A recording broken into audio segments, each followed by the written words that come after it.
GT Holiday, South India's #1 travel brand presents Cine Ulagam Directors Roundtable 2024 powered by Lion Date Syrup. No எதிர்ப்பு சக்தியை அதிகரிக்க தினமும் 2 spoon.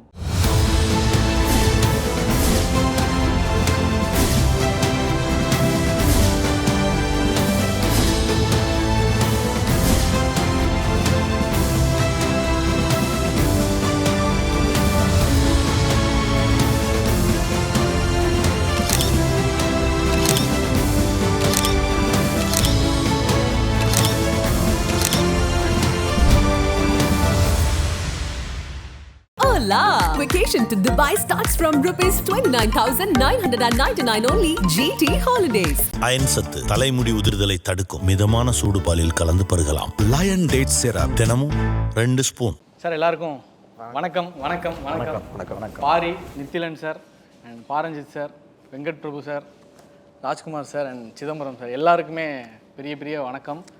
இந்த வருஷம் ரொம்ப முக்கியமான வருஷம் உங்கள் எல்லாருக்குமே. உங்களுடைய படம் ரிலீஸ் ஆகி சக்ஸஸ்ஃபுல்லாக போயிருக்கு. அது இப்போ இருக்கிற அந்த ஒரு இதில் சொல்லணுன்னா பாக்ஸ் ஆஃபீஸாகவும் நல்லா போயிருக்கு அப்படின்னே கூட வச்சுக்கலாம்.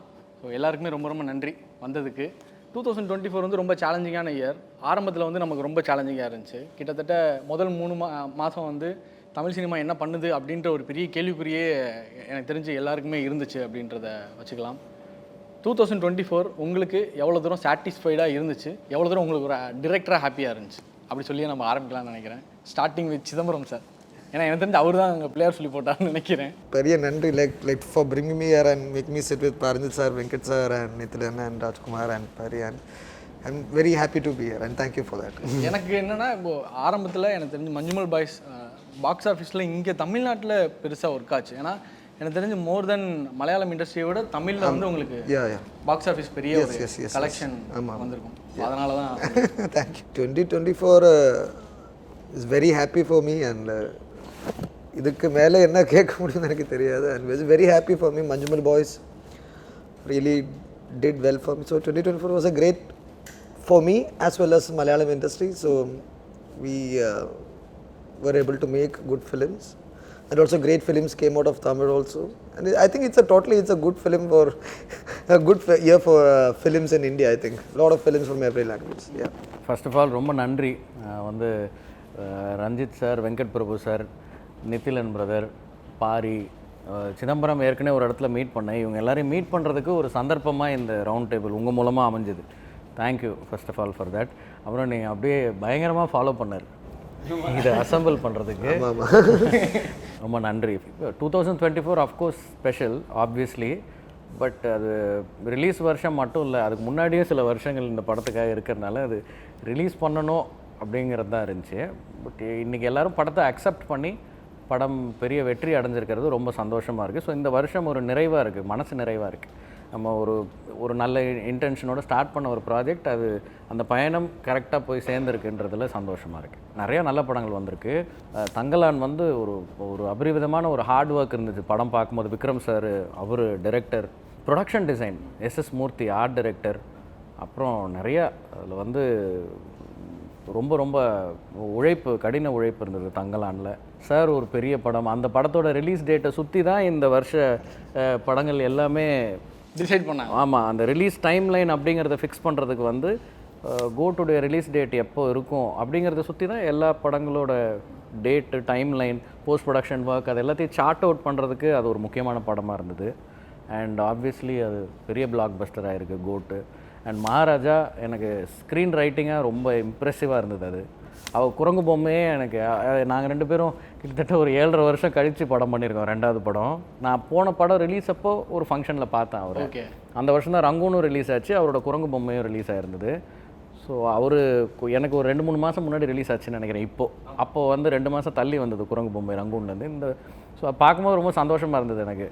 ஒரு மெசேஜ் பண்ணார், அப்புறம் ஃபோன் பண்ணி ஒரே ஒரு வாட்டி பேசிக்கிட்டோம். ரொம்ப பிடிச்சிருந்துச்சி எனக்கு படம். Anurag Kashyap sir casting, Vijay Sethupathi sir எல்லாமே ரொம்ப நல்லா இருந்தது. அவர் பாரி வந்து ஆர்டிஸ்ட்டாக தெரியும் எனக்கு. ரங்கூன் படம் பண்ணும்போது ஆடிஷன்ஸுக்கு வந்திருக்காரு, கூத்துப்பட்டறை ஆர்டிஸ்ட் அவர். ஸோ அவரே நடித்து அவரே இயக்கி இப்போது அவர் படம் வெற்றி அடைஞ்சிருக்கு ஜமா. ஸோ அந்த வகையில் சந்தோஷம், எல்லாரையும் சந்தித்ததும் சந்தோஷம். இது தவிர இந்த வருஷம் வாழை, லப்பர் பந்து நிறையா வெற்றி படங்கள் இருந்திருக்குன்னு நினைக்கிறேன்.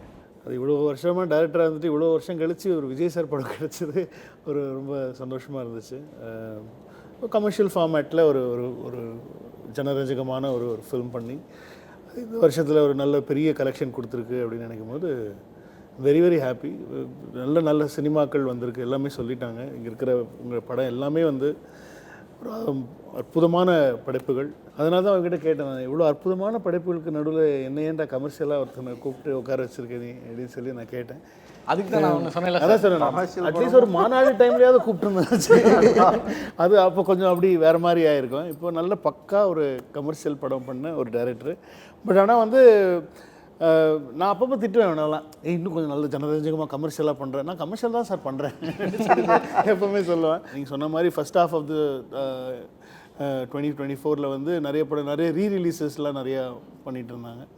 ஸோ செகண்ட் ஹாஃபில் வந்து ஒன்று I think as you said, Manjummel boys வந்து திரும்ப தியேட்டருக்குள்ளே மக்களை நிறைய கொண்டு வர, அதுவும் தமிழ்நாட்டில் மெயினாக வந்து I think it's very hard to do a survival thriller. அதுக்கப்புறமா ஒரே இடத்துல ஒரு சர்வைவல் த்ரில்லர் பண்ணுறதுங்கிறது வந்து அது வந்து மக்கள் வந்து அவ்வளோ விரும்பி பார்த்தாங்க அப்படிங்கிறது வந்து நாங்களே பார்த்தோம். அவ்வளோ லவ் பண்ணி என்ஜாய் த ஃபில்ம். அண்ட் ஒரு பக்கா தியேட்டர் மூமெண்ட்டாக இருக்கும். பக்கா கமர்ஷியல் ஃபிலிம் தான் அதுவும். ஆனால் ஒரு சர்வைவல் த்ரில்லர் ஜானருக்கு, ட்ரூ டு த ஜானர். அதே மாதிரி அமரன் எடுத்துட்டிங்கன்னா வந்து என்னை பொறுத்த வரைக்கும் அது ஒரு பயங்கரமான லவ் ஸ்டோரி. அந்த லவ் ஸ்டோரியில் வந்து ஒரு பேக்ட்ராப்பாக வந்து ஒரு ஒரு அவங்களுடைய ஆர்மி சைடை சொன்னதை விட எனக்கு அந்த லவ் ரொம்ப பாதித்தது வந்து எனக்கு அந்த லவ் தான். ஒரு ஒரு அருமையான காதல் கதையாக தான் நான் அமரன் பார்த்தேன். எனக்கு ரொம்ப பெருமையான ஒரு விஷயம் என்னன்னா, ஒரு குருவை மிஞ்சிய சிஷ்யன்னு தான் சொன்னான். ஐ மீன் என் கூட வந்து அசிஸ்டண்ட்டாக வந்து ஒர்க் பண்ணதெல்லாம் தாண்டி அவன் எந்த அளவுக்கு வளர்ந்துருக்கான், அவனுடைய தாட் ப்ராசஸ்ஸு, அவனோட மேக்கிங் ஸ்டைலு, அதெல்லாம் வந்து அவனுடைய எழுத்து, அவன் சொல்கிற கருத்து எல்லாமே வந்து ரொம்ப, ஏன்னா என் கூட இருக்கும்போது எனக்கு தெரியவே தெரியாது இவன் வந்து இப்படி அவனுடைய தாட் ப்ராசஸ் இப்படி இருக்கும் அப்படிங்கிறது தெரியாது. என் கூட இருக்கும்போது அதே ஜாலியான, இப்போவும் ஜாலி தான், எப்போவுமே ஜாலி தான் அவன்.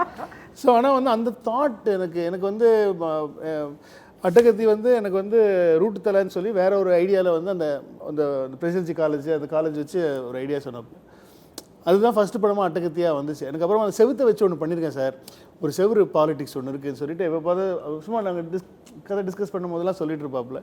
அதெல்லாம் படமாக பார்க்கும்போது டேய் இவ்வளோ சிம்பிளாக சொல்லிட்டு போயிட்டு இவ்வளோ பெரிய படமாக பண்ணி வச்சுருக்கேடான்னு சொல்லிட்டு ரொம்ப பெருமையான விஷயம் வந்து ரஞ்சித்தோடைய தங்கலான் இந்த வருஷம் வந்தது வந்து அதில் அதே மாதிரி வந்து அவர் உலகம் ஃபுல்லாக தான் நாங்கள் ஒன்லி ஃபாரினில் தான் மீட் பண்ணுறது. நாங்கள் எப்போ பார்த்தாலும் யூஎஸில் வந்து ஃபெஸ்டிவலுக்கு வந்துருந்தாங்க. அப்போ நான் VFX work post production, so அப்போ அங்கே தான் மீட் பண்ணோம். மார்ட்டின் ஸ்கார்செஸி, ஸ்பீல்பர்க் இவங்கெல்லாம் அது கீழே அந்த அவங்களுடைய இது இருக்கும்ல, அந்த வாக் ஆஃப் ஃபேம் ஸ்டார் இருக்கும்ல இலையில், அங்கே தான் பக்கத்தில் தான் நாங்கள் கூடிய நான் ஒரு சீக்கிரம் ஒரு நாள் நம்ம வந்து இங்கே வந்து ஒரு ஸ்டார் இருக்கிறோம். Brilliant film. அங்கே அவர் நினைக்கலாம்ல சார், வெங்கட் பிரபு மாதிரி நான் படம் பண்ணணும். ஐயோ நீ வேறு உலகம் ஃபுல்லாக வந்து எல்லாராலையும் கொண்டாடப்படுற ஒரு தமிழ் படம். இப்போ மஞ்சுமேல் பாய்ஸ் வந்து எப்படி வந்து மலையாளத்துலேருந்து தமிழ்நாட்டில் வந்து எப்படி கலக்குச்சோ அந்த மாதிரி வந்து மகாராஜா வந்து தமிழ்நாட்டிலேருந்து எல்லா ஸ்டேட்டுக்கும் எல்லா நாட்டுக்கும் போய் கலக்கின இந்த வருஷத்துடைய ஒரு ஒரு மிகப்பெரிய, ஏன்னா வந்து நிறைய remake rights into other foreign languages வாங்கியிருக்காங்கன்ற போது வந்து அதெல்லாம் ரொம்ப பெருமைக்குரிய விஷயம் ஃபார் அஸ். வந்து நான் எப்பவுமே என்னுடைய படங்கள் எல்லாமே லேர்னிங்காக தான் நான் பார்ப்பேன். என்ன எக்ஸ்பீரியன்ஸை நான் க்ரியேட் பண்ண ட்ரை பண்ணுறேன், அது ஆடியன்ஸ் கிட்ட எப்படி வந்து ஒர்க் ஆகுது அப்படின்றது தான் என்னுடைய ஒரு மிகப்பெரிய லேர்னாக இருக்கும். ஆனால் எல்லா படமும் எனக்கு பிடிச்ச படமா அப்படின்னா என் படங்களே வந்து எனக்கு பெருசாக வந்து படமாக ரிலீஸ் ஆகிறப்போ எனக்கு நிறைய ப்ராப்ளம்ஸ் இருக்கும். நான் எழுந்து கரெக்டாக வந்துச்சா இல்லையா அப்படின்னு சொல்லிட்டு. பட் ஆனால் இது வந்து ஆடியன்ஸ் எப்படி ரிசீவ் பண்ணுறாங்க, அவங்களுக்கு வந்து இது என்ன மாதிரி இருக்குது அப்படின்றத வந்து நான் தெரிஞ்சுக்கிறதுல நான் எப்போவுமே வந்து ரொம்ப திறந்த மனதோடு தான் இருக்கிறேன். ஸோ அதனால தான் வந்து இது ஒரு லேர்னிங் எக்ஸ்பீரியன்ஸாக தங்கலான் வந்து எனக்கு இருந்திருக்கு இந்த வருஷம் அப்படின்னு நான் நினைக்கிறேன். அண்ட் வந்து இந்த கதை சொல்லப்பட்ட பாணியில் வந்து என்ன சொல்கிறது, கொஞ்சம் அவங்களுக்கு சில கன்ஃபியூஷன்ஸ் இருந்ததையும் வந்து என்னால் வந்து புரிஞ்சிக்க முடிஞ்சுது. ஸோ அதை என்னால் வந்து நான் தெரிஞ்சுக்கிறேன். ஏன்னா ஒரு ஆர்டிஸ்டிக் ஜோனு, ஒரு ட்ரிப்பு, அதுக்குள்ளே போயிட்டு அது நுழைஞ்சு அதோட வேர்ல்டை வந்து நான் கன்சீவ் பண்ணிவிட்டு அதுக்கப்புறம் வந்து அது கொடுக்க ட்ரை பண்ணுறப்போ, ஸோ அந்த கொடுக்க ட்ரை பண்ணுறதுல சில விஷயங்கள் வந்து நான் வந்து மிஸ் பண்ணிட்டேன்னா அப்படின்ற மாதிரி ஒரு யோசனை எனக்குள்ளே இருக்குது. ஸோ அதை வந்து நான் என்னன்றதை தெரிஞ்சுக்கிட்டு என்னோடய அடுத்த படங்களை வந்து நான் சரி பண்ணணும் அப்படின்ற இடத்துல தான் நான் வந்து இன்னுமே வந்து நான் அப்படி தான் யோசிக்கிறேன். ஓவரால் ஒரு மாஸ் ஆடியன்ஸ் கிட்ட நம்ம கொண்டு போய் சேர்க்குறப்போ அதோட வேல்யூஸை இன்னும் கூட நம்ம சரியாக புரிஞ்சுக்கணும் அப்படின்ற லேர்னிங் தான் வந்து எனக்கு வந்து கிடைச்சது தங்கலான் மூலமாக. அண்ட் வந்து அமரன் எனக்கு வந்து பிடிச்சிருந்தது. அண்ட் வந்து மஞ்சுமல் பாய்ஸ் வந்து எனக்கு ரொம்ப எனக்கு என்னென்னா மஞ்சுமல் பாய்ஸ் எல்லாம் வந்து நான் ரொம்ப ஒரு வீக் டேஸில் தான் நான் போய் பார்த்தப்போ வந்து ஆடியன்ஸோட எக்ஸ்பீரியன்ஸ் இருக்குல்ல, அந்த படத்தை என்ஜாய் பண்ணுறது வந்து எனக்கு ரொம்ப புதுசாக இன்ட்ரெஸ்டிங்காக இருந்தது. ஒரு லாங்குவேஜ் அப்படின்றது வந்து இங்கே வந்து உடைக்கப்பட்டது. ஈவன் வந்து அந்த படம் வந்து தமிழ் டப் படமும் கிடையாது, ஒரு ஸ்ட்ரெயிட் மலையாள படம். மலையாள படத்தில் வந்து அவர் வந்து ஃப்ரெண்ட்ஸோட எமோஷன்ஸ் தான் யூஸ் பண்ணிப்பார். லவ் அதில் இருக்காது. லவ்ன்றது வந்து ஆண்களுக்குள்ளே இருக்கிற ஒரு காதல் தான் வந்து அவர் காட்சிப்படுத்தியிருப்பார். அண்ட் வந்து அதோட அந்த கிளைமேக்ஸில் அவர் யூஸ் பண்ணப்பட்ட அந்த பாடல் இருக்குல்ல, அந்த பாடலுக்கும் நம்ம தமிழ் ஆடியன்ஸுக்கு இருக்கிற கனெக்ஷன் இருக்குதுல்ல, அது ரொம்ப காலமாக இருக்குது. அது சரியாக பயன்படுத்திக்கிட்டாருன்னு நான் வந்து சொல்லுவேன் நான் சிதம்பரம். அண்ட் வந்து வெல் பயங்கரமாக சூப்பராக எக்ஸிக்யூட் பண்ணார். அண்ட் எனக்கு வந்து அந்த படத்தோட அந்த பாட்டு முடிஞ்சதுக்கப்புறம் ஒரு சின்ன போர்ஷன் பண்ணியிருப்பார். எனக்கு அது ரொம்ப பிடிச்சிருந்தது. ஆக்சுவலி ஒரு படம் முடிஞ்சதுக்கப்புறம் இந்த படத்தோட முடிவு இது கிடையாதுன்னு சொல்லிட்டு ஒரு டைரக்டர் ஒரு கால் எடுத்து அதுக்கப்புறம் ஒரு 10 மினிட்ஸ் வந்து ஒரு படத்தை வந்து பண்ணுறாருல்ல, அது வந்து ரொம்ப முக்கியமான விஷயமா அவருடைய படத்தில் நான் வந்து பார்த்தேன். எங்கள் சார் ஒர்க்கும் வந்து எனக்கு ரொம்ப பிடிச்சிருந்தது. மகாராஜா உண்மையிலே வந்து இன்ட்ரெஸ்டிங்கான ஒரு ஸ்க்ரீன் ப்ளே. பட் நான் வந்து இந்த மாதிரி டைப் ஆஃப் படங்களில் வந்து பெருசாக உள்ள நுழைய மாட்டேன். எனக்கு கொஞ்சம் அது என்ன சொல்கிறது, ஆனால் இது வடிவமைக்கப்பட்ட விதம் அந்த படத்தை வந்து கொஞ்சம் கொஞ்சமாக வந்து நான் பார்த்ததுக்கப்புறம் அப்படியே ஸ்லோவாக அந்த படத்தோடு சேர்ந்து அப்படியே போயிட்டு கனெக்ட் ஆனது அதுதான் வந்து இவருடைய ஒரு ஸ்க்ரீன் ரைட்டிங்கோடைய வெற்றியாக நான் வந்து பார்க்குறேன். எனக்கு ரொம்ப பிடிச்சிருந்தது. இவர் வந்து யூஸ் பண்ண ஆர்டிஸ்ட் வந்து ரொம்ப முக்கியமானவங்களாக நான் வந்து நினைக்கிறேன். அண்ட் வந்து அந்த சிங்கம்புலி கேரக்டரை இவர் பயன்படுத்தின விதம், அப்புறம் அந்த குறிப்பிட்ட சில சீக்வன்ஸ் வந்து ரொம்ப சூப்பராக வந்து ஷூட் பண்ணியிருந்தார். அண்ட் வந்து ரொம்ப நாள் எடுத்து ஒரு எழுத்தை எழுதி அது ஸ்க்ரீனில் கொண்டு வந்து லைக் வந்து அவருக்கு கிடைக்கிற பாராட்டுன்னு ஒன்று இருக்குதுல்ல, அது வந்து எல்லா டைரக்டருக்கும் வந்து கிடைக்க வேண்டிய ஒரு விஷயமா எல்லாருமே எதிர்பார்ப்பாங்களே. ஸோ அதை வந்து அவர் அனுபவிக்கிற ஒரு விஷயம் இருக்குதுல்ல, அது ரொம்ப சந்தோஷமாக இருந்தது. அவருக்கு ஒரு கார் ப்ரெசன்ட் பண்ணி இவர் போய்ட்டு அந்த கார் பக்கத்தில் நினைக்கிறதுல, ஸோ அதுக்கு ஒரு வீடியோ போட்டு like it is not like இது ஒரு காரு ஒரு பொருள் தராங்க அப்படின்றது கிடையாது. ஒரு ஒர்க்கோட வேல்யூ இருக்குல்ல, அது வந்து மக்களுக்கு பிடிச்சதுக்கப்புறம் அது வந்து எக்ஸ்பெண்ட் ஆகுறது இருக்குதுல்ல, அதோட அன்பு. ஸோ அது வந்து ரொம்ப நல்ல விஷயமா இருந்தது. நான் என்ஜாய் பண்ணேன் அவரோட விஷுவல்ஸ், அவர் பேசுகிற ஸ்டைலு அண்ட் அந்த ஒரு படத்தை அவர் கன்சீவ் பண்ண விதம். ஸோ இது எல்லாமே வந்து பயங்கர இன்ட்ரெஸ்டிங்காக இருந்தது. அண்ட் வந்து பாரி வந்து என்னோடய காலா படத்தில் வந்து நடிச்சிருக்கேன். அப்புறம் என்னுடைய தொடர்ந்து வந்து என்னை ஃபாலோ பண்ணிட்டே இருப்பான். திடீர்னு வந்து ஒரு பைலட் வீடியோ எனக்கு வந்து காட்டினாங்க. பார்த்தா வந்து பாரி நடிச்சிருக்கான், சூப்பராக இருக்குது அப்படின்னு சொன்னோடனே யார் டைரக்டர்னா பாரி தான் டைரக்டர் அப்படின்னு சொன்னார் அவர். இது வரைக்கும் தமிழ் சினிமாவில் இந்த மாதிரி ஒரு கதையை வந்து இப்படி ஒரு ட்ரை பண்ணி சொன்னது இல்லை. அண்ட் அதோட கல்ச்சர் பேஸ்டு அது ரொம்ப ட்ரூவாக சொல்ல ட்ரை பண்ணது தான் வந்து ஆடியன்ஸ் இவ்வளோ பெரிய மரியாதை அவருக்கு கொடுத்துருக்காங்க அப்படின்னு நான் நினைக்கிறேன். ஸோ தமிழ் ஆடியன்ஸ் எப்போவுமே வந்து இந்த மாதிரியான முயற்சிகளை வந்து பாராட்ட தயங்குவதில்லை அப்படின்றத வந்து ப்ரூவ் பண்ண படமாக நான் வந்து பாரியோட படம் பார்க்குறேன். அண்ட் பாரி போக வேண்டிய ஜேர்னி வந்து ரொம்ப பெருசு. அவர் வந்து இப்போ தான் ஸ்டார்ட் பண்ணியிருக்காரு. இந்த டீமில் பிள்ளையார் சொல்லி போட்டது நீங்கள் தான் சார். மகாராஜா ஸ்டார்ட் பண்ணிச்சுன்னு நினைக்கிறேன். தமிழ் சினிமாவோட அந்த வெற்றியோட இல்லை அண்ணன் சொன்னதான் அந்த மாதிரி படம் ரிலீஸ் ஆச்சு, படம் உடச்சி சந்தோஷமாக இருக்குது, அவ்வளோதான். சப்போஸ் ஏதாவது நெகட்டிவ் வந்தால் அதை கொஞ்சம் மூஞ்சி உருன்னு வச்சுருந்து பேசுறது தெரியல. இங்கே வந்து எல்லோரும் மீட் பண்ண ரொம்ப சந்தோஷமாக இருக்குது. எனக்கு ரொம்ப பிடிச்ச டைரக்டருங்களில் எனக்கு இவங்க ரொம்ப பிடிக்கும். படம் தாண்டி இயல்பாக இருப்பாங்க. ரொம்ப எனக்கு ரொம்ப களவாணி படத்தையும் சென்னை 28 நான் கம்பேர் பண்ணிட்டே இருப்பேன். ஏன்னா லைஃபாக இருக்கும், லைஃப்பில் நடந்த நல்ல மொமெண்ட்டை அப்படியே சேகரித்து ஒரு படமாக கொடுத்துருப்பாங்க. லைஃப் இருக்கும் அதில். அந்த 2 படம் எனக்கு அவ்வளோ நிறைய விஷயம் சொல்லி கொடுத்துட்டே இருக்கும், டீட்டெயிலாக இருக்கும். அது எல்லாமே வந்து ரொம்ப லைஃப் கனெக்ட் பண்ணி நம்ம பார்க்காத விஷயத்த சினிமாவில் பார்க்காது, பட் நேரில் பார்க்குற விஷயத்த இது மாதிரிலாம் கொடுத்துட்டே இருந்தேன். அது மாதிரி நிறைய படம் பார்ப்பேன் நான். அந்த வருஷம் நிறைய நம்ம தமிழில் கூட குட்டி குட்டி படங்கள், ஜெய் பேபி, போகும் இடம் வெகு தூரம் இல்லை, பைரி, ஜமா, சட்டம் என் கையில், கொட்டுக்காளி, பெரிய படம் தாண்டி எல்லாராலும் கொண்டு வரது கொஞ்சம் சில படங்கள் கொஞ்சம் கவனிக்கிறதுக்கு கொஞ்சமாக மறந்து சில படம் நல்ல படங்கள். மலையாளத்தில் வந்து தலைவர் படம், மஞ்சள் வாய்ஸு, ஆவேஷம், ஆல்வி இமேஜினர்ஸ் லைட்டு, கிஷ்கிந்தா காண்டம், கிஷ்கிந்தா காண்டம், கன்னடத்தில் பிளிங்க்கு, இந்தியில் கில் சூப்பராக இருந்துச்சு, லாபத்த லேடிஸு, மங்களாரம், நிறைய படம் சூப்பரான இந்த வருஷம் நல்ல நல்ல படங்களாக வந்து ரொம்ப சந்தோஷமாக இருந்தது. அண்ட் எங்கள் செட்டில்னா அமரன், வாழை, கொட்டுக்காளி, இன்னும் அண்ணன் படம், சார் படம் எல்லாமே எனக்கு படங்கள் பற்றி சொல்லவே லிஸ்ட்டு சொல்கிற மாதிரி இருக்குது. எல்லாம் பார்த்துருக்கேன் நான், சந்தோஷமாக இருக்குது. இவங்க மீட் பண்ணது ரொம்ப ஹாப்பியாக இருக்குது. ஃபர்ஸ்ட் ஆஃப் ஆல் வந்து 2024 படம் ரிலீஸ் ஆனதை தாண்டி இந்த ரவுண்ட் டேபிளே ஒரு பெரிய விக்ட்ரி மாதிரி இருக்குது. ஏன்னா சிட்டிங் வித் மாஸ்டர்ஸ், நிஜமாலே மாஸ்டர்ஸ் தான் எல்லாருமே. அவர் எல்லா இதில் வந்து ரஞ்சித் சார்கிட்டையும் சரி, ராஜ்குமார் சார்கிட்ட நான் வந்து அவ்வளோ வருஷமாக ஆக்டிங்காக நான் அவங்கள ஃபாலோ பண்ணியிருக்கேன். ஒரு நாள் வெங்கட் பிரபு சார், அவர் ஞாபகம் இருக்குமான்னு தெரியல, அவங்க வீட்டு வாசலில் ஒரு நாள் போய் நின்றுட்டு அவர் மினி கூப்பர்லேருந்து அவர் இறங்கும் போது அவர்கிட்ட, சார் உங்கள் கூட ஒரு ஃபோட்டோ எடுத்துக்கணும் சார், உங்களை ரொம்ப பிடிக்கும் சார், நான் அவர் கூட ஃபோட்டோ எடுத்திருக்கேன்.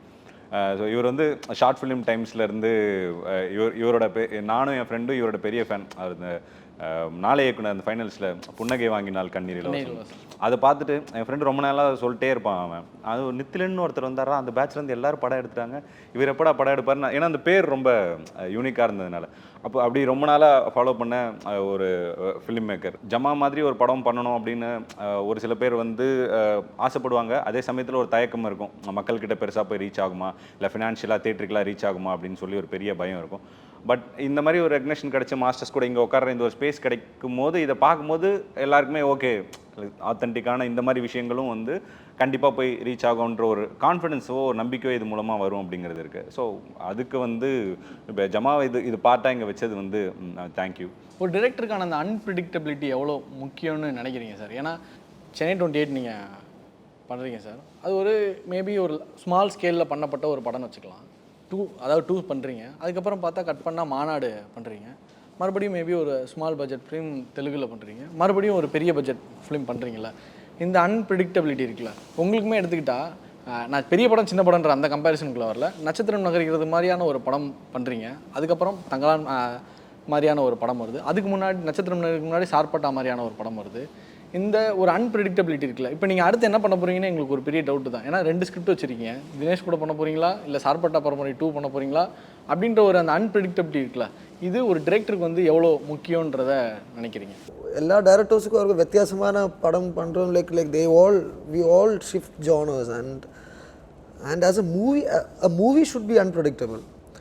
And I think a director also should be unpredictable. If Paranjit is announcing his next movie, I will be thinking what kind of movie that he might be coming up next. Might be a boxing movie or some fantasy like Tangalan, or just like if Christopher Nolan is announcing a movie, we won't know what that is and we'll be like very intrigued to know what it is. And the கொஞ்சம் suspense element நல்லா இருக்கு. நேத்து கூட அந்த ஒடிசின்னு ஒரு title வந்தது, Christopher Nolan. அது பார்த்தோன்னே எனக்கு தலையெல்லாம் அப்படியே வலிக்க ஆரம்பிச்சு. என்ன நான் சொல்ல போறான், எந்த வேர்ல்டு இது, ஸோ நம்ம எதுக்குள்ள நுழைய போறோம் நான் யோசிச்சிட்டே இருக்கேன் நேத்துல அந்த போஸ்டர் பார்த்ததுல இருந்து. So that surprise element is very intriguing. Unpredictability, but in box office unpredictability irukku. That should be very predictable in the box office, but films and everything should be highly unpredictable. That's what I think. A filmmaker should be versatile. அது வந்து இங்கே இருக்கிற எல்லா டைரக்டர்ஸும் அதுதான் try பண்ணுவாங்க. Obviously போன படத்துக்கும் இந்த படத்துக்கும் என்ன வித்தியாசம் அப்படிங்கிறது மக்கள் பார்ப்பாங்க. அண்ட் ஃபில்ம் மேக்கர்ஸ்குள்ளேயே ஒரு க்யூரியாசிட்டி இருக்கும், ஓகே இவர் அடுத்தது என்ன பண்ண போகிறாரு. இப்போ வெங்கட் பிரபு சார் வந்து ஒரு டேக்லைன் வைக்கிறாருல்ல ஒரு படத்துக்கும், இப்போ அதுலேயே வித்தியாசம் அதுவே வித்தியாசங்கள் தான் இல்லையா. ஸோ அது வெர்சட்டாலிட்டி ஐ திங்க். இப்போ மணிரத்னம் சார் இருக்காருன்னா ஒரு இத்தனை வருஷமாக ஒரு பாடி ஆஃப் ஒர்க் வச்சுருக்காரு. இப்போ வெர்சட்டைலாக இப்போது நாயகன், தளபதி, அஞ்சலி, பம்பாய், இருவர், உயிரே, ஆயுத எழுத்து, அலைப்பாயுதே, இது ஒன்று ஒரு ஜானர். ஐ திங்க் எல்லா ஜானர்ஸும் எக்ஸ்ப்ளோர் பண்ணணும். பட் ரொம்ப உன்னிப்பாக கவனிச்சா எல்லா டைரக்டர்ஸுக்கும் அவங்க எத்தனை ஜானர் எது வெர்சட்டைலாக எவ்வளோ பண்ணாலும் அவங்களோட எல்லா படத்துக்கும் ஏதோ ஒரு சம்மந்தம் இருக்கும் அந்த டைரக்டருக்கு.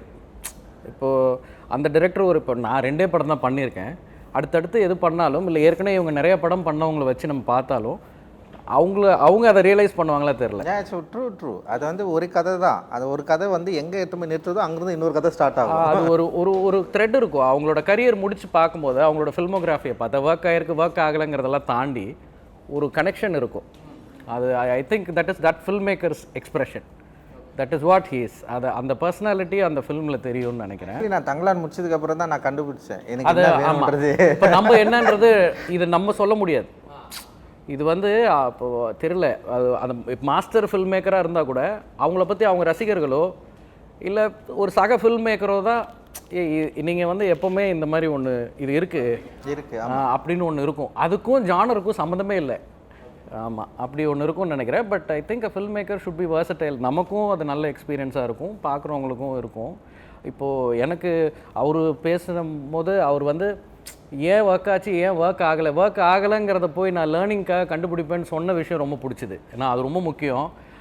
ஒர்க் ஆன படங்கள் ஏன் ஒர்க் ஆச்சுன்னு தெரியல. அப்படி இப்போ எனக்கு வந்து அவரோட சார்பட்ட பரம்பரை படம் ரொம்ப பிடிக்கும். அது செகண்ட் ஹாஃப் ட்ராகியாக இருந்துச்சு அப்படின்னு யார் சொன்னாங்க, ஏன்னா அது தேட்டருக்கே வரல, அது ஓடிடியில் தான் ரிலீஸ் ஆச்சு. ஸோ எனக்கு ரொம்ப பிடிக்கும் அது பேசிக்காக. I think any film should give you a sort of an experience. அப்போது இம்மர்சிவாக ஒரு எக்ஸ்பீரியன்ஸை ஒரு படம் கொடுக்க முடியுமே ஆனால் அது எந்த ஜானராக இருந்தாலும் மெட்ராஸ் எனக்கு ரொம்ப பிடிக்கும். ஸோ இதெல்லாம் வந்து ஒரு வேர்ல்டை நமக்கு வந்து ஒரு வேர்ல்டுக்குள்ளே கூட்டிகிட்டு போகுது. அந்த வேர்ல்டில் கேரக்டர்ஸ் இருக்காங்க, அந்த கேரக்டர்ஸை நம்ம ஃபாலோ பண்ணுறோம். அதில் அவங்களுக்கு குணாதிசயங்கள் இருக்குது, அவங்களுக்கு இடையில் கான்ஃப்ளிக்ஸ் இருக்குது, அவங்களோட வாழ்க்கை போராட்டங்கள் என்னவாக இருக்குங்கிறது. ஸோ அந்த வேர்ல்டு வந்து ஒரு எக்ஸ்பீரியன்ஸை கொடுக்கும்பொழுது அது எல்லாருக்கும் யூனிவர்சலி ஒர்க் ஆகிடும்னு நினைக்கிறேன். அண்ட் அவர் இப்போ கபிலனுடைய கேரக்டர் கடைசியாக அந்த ஈவன் அந்த இன்னொரு ஒரு மாஸ்டரை தேடி போவான் அவன். ஆமாம் இப்போ தட் இஸ் அ மொமெண்ட் இல்லை, அது ஒரு மொமெண்ட்டு.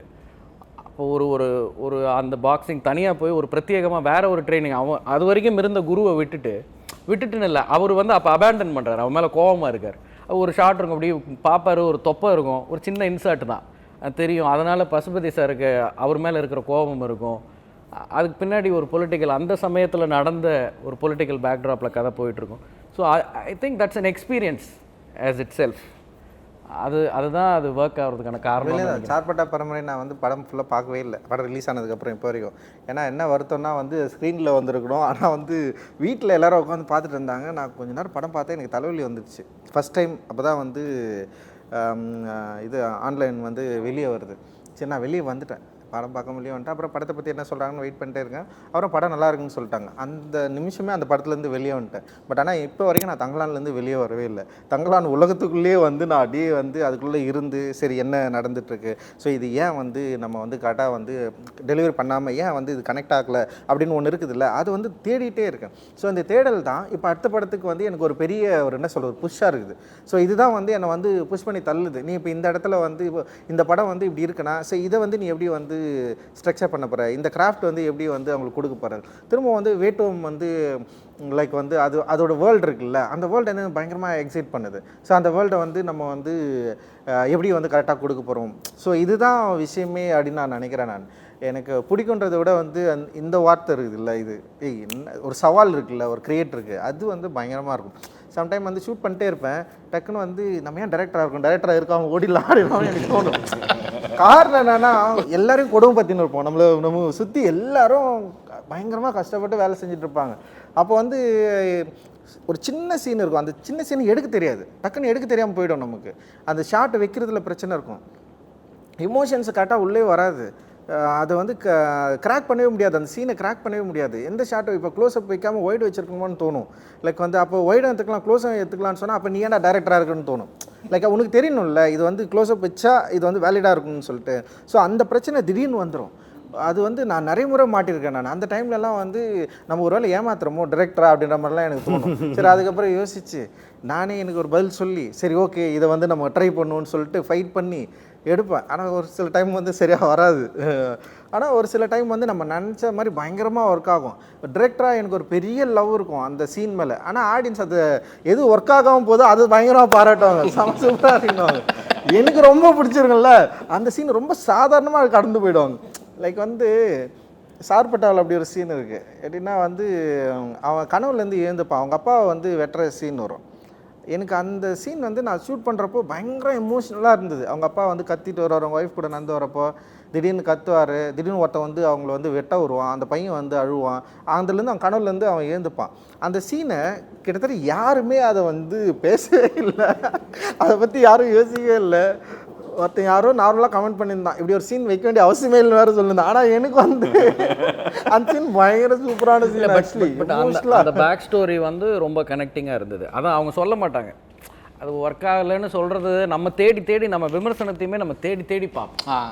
நம்மளை வந்து வேகமாக வந்து அடையிறது வந்து 1000 பாராட்டு இருந்தாலும் ஒரு 2 விமர்சனத்தை தான் நம்ம தேடி பார்ப்போம். அது நான் என்ன சொல்கிறேன்னா எனக்கு ரொம்ப பிடிச்சது ஒர்க் ஆகும் போகுது. அப்படி இப்போ நான் வந்து மெட்ராஸ் பயங்கரமாலாம் சொல்லுவாங்களே, மெட்ராஸ் எனக்கு பிடிக்காத படம் தான். ஏன்னு சொல்கிறீங்கள, இன்டர்மிஷனில் எல்லாம் கை தட்டுறாங்க, டென்ஷன் ஆகிட்டேன் நான். ஏன்னா பெருமாள் இப்போ கபிலன் வந்து ஒரு கொலை பண்ணுறான், சாரி இவன் யாரு காளி வந்து ஒரு கொலை பண்ணுறான், ஓகேவா? எனக்கு கொலை பண்ணால் எனக்கு ஒரு இன்னசென்ட் பாய் ஒரு மர்டர் பண்ணுறான்னா அது வந்து ஒரு பதட்டமாக தான் மாறணும். ஐயோ கொலை பண்ணிட்டான்டா அவன்னு சொல்லிட்டு ஆடியன்ஸ் யோசிக்கணும்னு தான் நான் வந்து அந்த சீனை வந்து ஸ்ட்ரக்சர் பண்ணுறேன். ஸோ எல்லாரும் விசில் வச்சு கை தட்டுவானுங்களா, எனக்கு டென்ஷன் ஆயிடுச்சு. எனக்கு உண்மையிலேயே வந்து பயங்கர டென்ஷன் ஆயிடுச்சு. அதுக்கு சீனு முன்னாடி தான் வந்து அவனை எங்கே இருந்தாலும் போடுறா, அவனை விடாதரா அப்படின்னு சொல்லிட்டு எனக்கு தோணுது. நான் படம் பார்க்குறேன் பின்னாடி தானே இருக்கான் அப்படின்னு. அப்போ எனக்கு ஆஃபீஸை கை தான் தட்ட தோணுது. ஆனால் எனக்கு உண்மையிலே சார் அது வந்து எனக்கு ரொம்ப கஷ்டமாக இருந்தது. ஐயோ ஒரு மர்டரை ஒரு கொலையை வந்து எல்லாரும் ஆடியன்ஸ் வந்து அப்ரிஷியேட் பண்ணுறாங்களே கை தட்டுறாங்களேன்னு சொல்லிட்டு நான் ரொம்ப கவலைப்பட்டேன் நான் அந்த படம் பார்த்து வச்சோன்னு. ஸோ இப்படி தான் என்னோடய பிரச்சனை இருக்கும். நம்ம ஒன்று ட்ரை பண்ணுவோம், ஆடியன்ஸ் ஒன்று ட்ரை பண்ணாங்க. ஸோ இப்படி தான் போயிட்டுருக்கோம். இல்லை அதுதான் நமக்கும் இன்ட்ரெஸ்ட் கொடுக்கும். நம்ம அதே ஃபார்மேட்லேயே பண்ணிகிட்டு இருந்தோம் அப்படின்னு சொன்னால் நமக்கு வந்து பட்ஜெட் மேட்ரு கிடையாது, கதை தான் மேட்ரு. அந்த கதை will ask for the budget. இப்போ வந்து இந்த படத்துக்கு இவ்வளோ காசு போகிறோம் அப்படின்னா இதுக்கு இவ்வளோ காசு போகிறோம். எப்போ பெருசாக ஆகுது அப்படின்னு சொன்னால் ஒரு பெரிய ஹீரோ உள்ளே வரும்போது தான் வந்து அது டோட்டலாக வந்து மாறுது.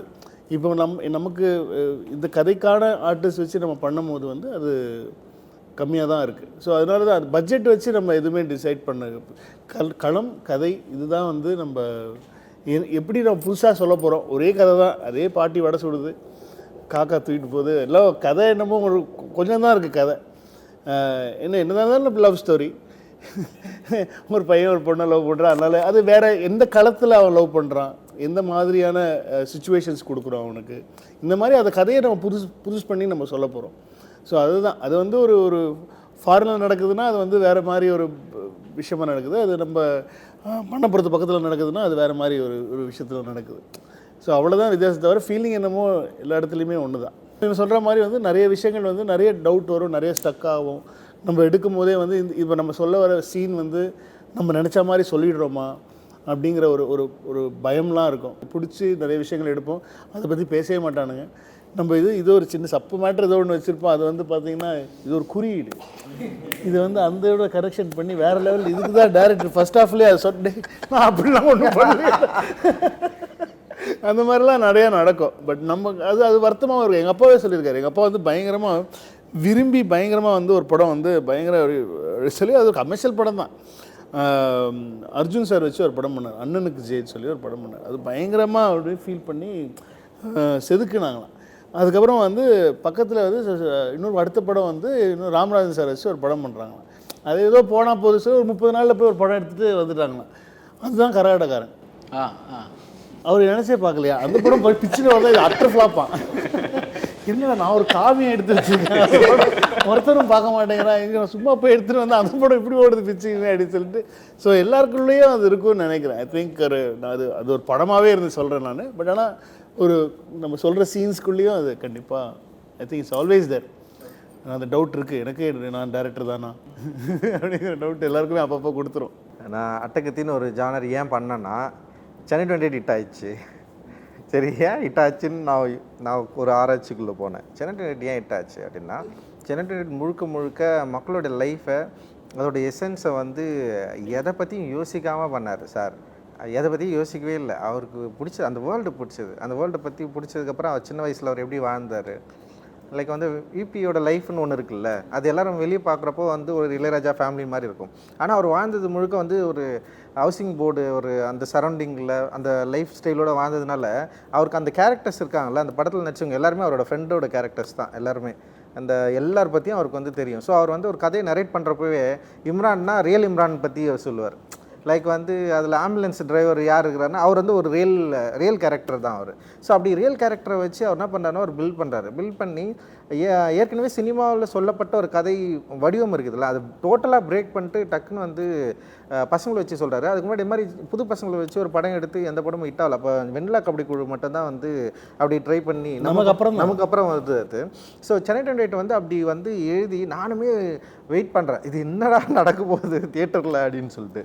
ஸோ அப்படி தியேட்டரில் வெயிட் பண்ணுறப்போ வந்து தியேட்டரில் அது என்ஜாய் பண்ணுறது அது கொண்டாடுறதை பார்த்தோன்னே நான் ஃபஸ்ட்டு ஒரு கதை எழுதி வச்சிருந்தேன், மஞ்சள்னு சொல்லிட்டு ஒரு சீரியஸ் ட்ராமா. அது ஒரு லவ் பற்றினது தான் அது. உடனே நான் என்ன பண்ணேன், அதை ட்ராப் பண்ணிட்டேன், நம்ம இந்த படம் பண்ணக்கூடாது. ஸோ அப்போ நான் என்ன பண்ணுறேன்னா வந்து சென்னை 28 மாதிரி ஒரு படம் எடுக்கிறதுக்காக தான் அட்டகத்தின்னு நான் ஒரு படம் எடுக்கிறேன். அட்டகத்தி படம் வந்து என்னென்னா அதோட பேக்ட்ராப்ஸ் வந்து என்னோடய லைஃப்பை வைக்கிறேன். ஒரு தலித் லைஃப்பை வந்து நம்ம வந்து காட்டுவோம், அதோட ஃபுட் ஹேபிட்ஸை காட்டுவோம், அப்புறம் அதோட தெருக்களை காட்டுவோம் அப்படின்ற மாதிரி வந்து நான் யோசிக்கிறேன்.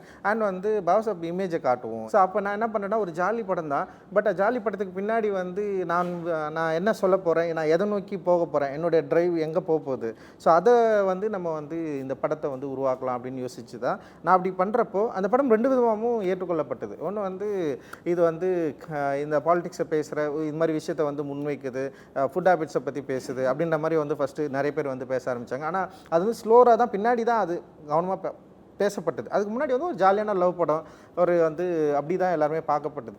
ஆனால் இதோட சீரியஸ் தன்மையை புரிஞ்சவங்க சில பேர் இருந்தாங்க. ஓகே, இவன் வந்து இந்த படத்துக்குள்ளே வேறு ஏதோ அவன் பேசுகிறான் அப்படின்னு சொல்லிட்டு நிறைய பேர் எழுதுனாங்க, பார்த்தாங்க, புரிஞ்சாங்க. அது கம்மி நம்பர்ஸ் தான். ஸோ அப்போ நான் என்ன பண்ணுறேன், ஓகே இந்த படம் ஒர்க் ஆனோடனே செகண்ட் படம் எடுக்கலான்னு சொல்லிட்டு முடிவு பண்ணுறேன். செகண்ட் படம் என்னென்னா நான் சார்பட்டா பரம்பரை தான் சைன் பண்ணேன். 2வது வந்து சைன் பண்ணேன். சைன் பண்ணதுக்கப்புறம் வந்து கார்த்தி சாருக்கு வந்து டேட் வந்து ரொம்ப தள்ளி இருந்ததுனால அவங்க என்ன சொன்னாங்கன்னா ஒரு சின்ன படம் பண்ணலாம், ஆனால் எங்களுக்கு காமெடி படம் வேணும் அப்படின்னு கேட்டாங்க. சரி நான் என்ன பண்ணேன் வந்து காமெடி படமா, ஏன்னா அட்டகத்தி அவங்க காமெடியை தான் புரிஞ்சுக்கினாங்க. ஆனால் எனக்கு வந்து காமெடி படம் இல்லை, நான் எப்பவுமே சொல்ல ரொம்ப சீரியஸான ஒரு படம் அது. அப்படி தான் நான் இது வரைக்கும் நினச்சிட்டு இருக்கேன்னு வச்சுங்களேன். ஸோ அப்போது நான் என்ன யோசிக்கிறேன், சரி காமெடி படம் சொல்கிறாங்களேன்னு சொல்லிட்டு நான் ஒரு இன்னொரு ஸ்கிரிப்ட் வந்து ஒர்க் பண்ணேன். ஒரு கிட்டத்தட்ட ஒரு ஃபர்ஸ்ட் ஹாஃப் வரைக்கும் எழுதிட்டு திடீர்னு ஒரு நாள் யோசிச்சேன், நம்ம எதுக்கு இந்த படத்தை பண்ணணும் அப்படின்னு யோசித்தேன் நான். இப்போ நான் வந்து ஒரு காமெடி படம் பண்ணியிருக்கேன், அவங்க நம்புகிறாங்க. திரும்ப இன்னொரு காமெடி படம் பண்ணி அப்போ அப்படி ஒன்று போகணுமா நம்மன்னு யோசிச்ச உடனே நான் உடனே ட்ரா பண்ணிவிட்டு ஸ்ட்ரெயிட்டாக ஸ்டுடியோ கிரீன் ஆஃபீஸ் போனேன். நான் வந்து இந்த படம் பண்ண மாட்டேன், நான் வந்து இல்லைன்னா நான் மெட்ராஸ் இன்னும் 2 ஸ்கிரிப்ட் என்கிட்ட இருக்குது, மஞ்சள் நீலம் சிகப்புன்னு ஒன்று, அப்புறம் அப்போ வந்து ரஜினி தான் டைட்டில் மெட்ராஸ் படத்துக்கு. ஸோ அது வந்து இருக்குது அப்படின்ற மாதிரி நான் 2 ஸ்கிரிப்ட் கொடுத்தேன். அவங்க என்ன பண்ணாங்கன்னா மஞ்சள் நீலம் சிகப்பு வந்து ரொம்ப என்ன சொல்கிறது, அது வந்து ரொம்ப ஆர்டிஸ்டிக்காக இருக்குது, ரொம்ப ஆர்ட் ஹவுஸ் மூவியாக இருக்குது, அதனால் வந்து ஆனால் மெட்ராஸ் வந்து பண்ணலாம் அப்படின்ற மாதிரி வந்து அவங்களுக்கு ஒரு ஐடியா கொடுத்தாங்க. சரி அப்போ தான் நான் வந்து சரி இதுதான் என்னுடைய படமாக இருக்கணும்னு நான் டிசைட் பண்ணுறேன். இந்த 2 படங்கள் தவிர நான் வேறு எந்த படமும் எடுக்க மாட்டேன், இல்லை சார்பட்டா எடுக்கிறேன், நான் அதுக்காக வெயிட் பண்ணுறேன் அப்படின்னு சொன்னேன். அப்போ மெட்ராஸ் படம் ஒர்க் ஆனவுடனே ஸோ அது வந்து எனக்கு வந்து பல திறப்புகளை வந்து உருவாக்குது. ஸோ அதுதான் கபாலியாக மாறுது, அதுதான் காலாவாக மாறுது. அதுக்கப்புறம் திரும்ப வந்து சார்பட்டா பரம்பரை ஃபஸ்ட்டு இந்த ஸ்கிரிப்டை விட்டு அப்புறம் சார்பட்டா பரம்பரை எடுக்கிறப்போ ஒரு புது ஸ்கிரிப்டை வந்து உருவாக்குறேன். அந்த டைமில் அதாவது என்னன்னா அட்டகத்தி முடித்தப்போ எனக்கு இருந்த மனநிலையில் நான் வந்து சார்பட்டா பரம்பரை ஒரு லவ் ஸ்டோரியாக தான் எடுக்க ட்ரை பண்ணேன். ஒரு லவ் கபிலனுக்கும் இன்னொரு பொண்ணுக்கும் ஒரு லவ் இருக்கும், அந்த லவ்வில் வர பிரச்சனையை அவன் எப்படி ஹேண்டில் பண்ணுறான்னு தான் எடுக்கணும்னு நினச்சேன். ஆனால் காலா முடிச்சதுக்கப்புறம் எனக்கு லவ் மேலே பெரிய ஆர்வம் இல்லாமல் போயிடுச்சு. லவ்வே வராடான்னு சொல்லிட்டு தூக்கிட்டு முழுக்க வந்து பாக்ஸிங் படமாகவே இதை பண்ணலான்னு சொல்லிட்டு நான் அப்படி மாற்றி எழுதினேன்.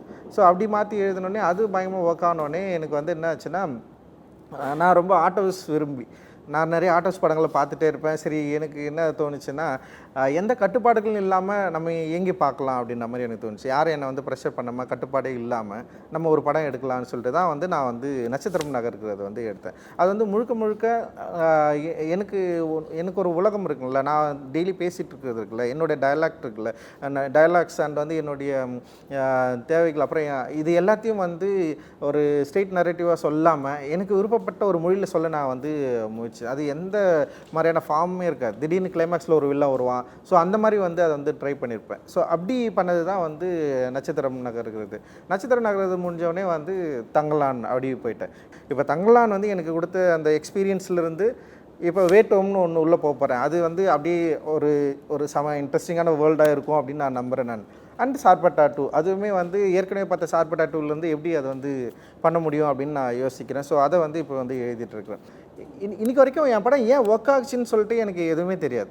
நான் இந்த படம் ஏன் ஒர்க் ஆச்சுன்னு நான் எனக்கும் யோசிச்சதே கிடையாது. ஆனால் ஒர்க் ஆகாமல் போனது பற்றியா அதை பற்றி நான் பயங்கரமாக யோசிச்சிருக்கேன். இது எப்படி ஒர்க் ஆகாமல் போயிடுச்சு.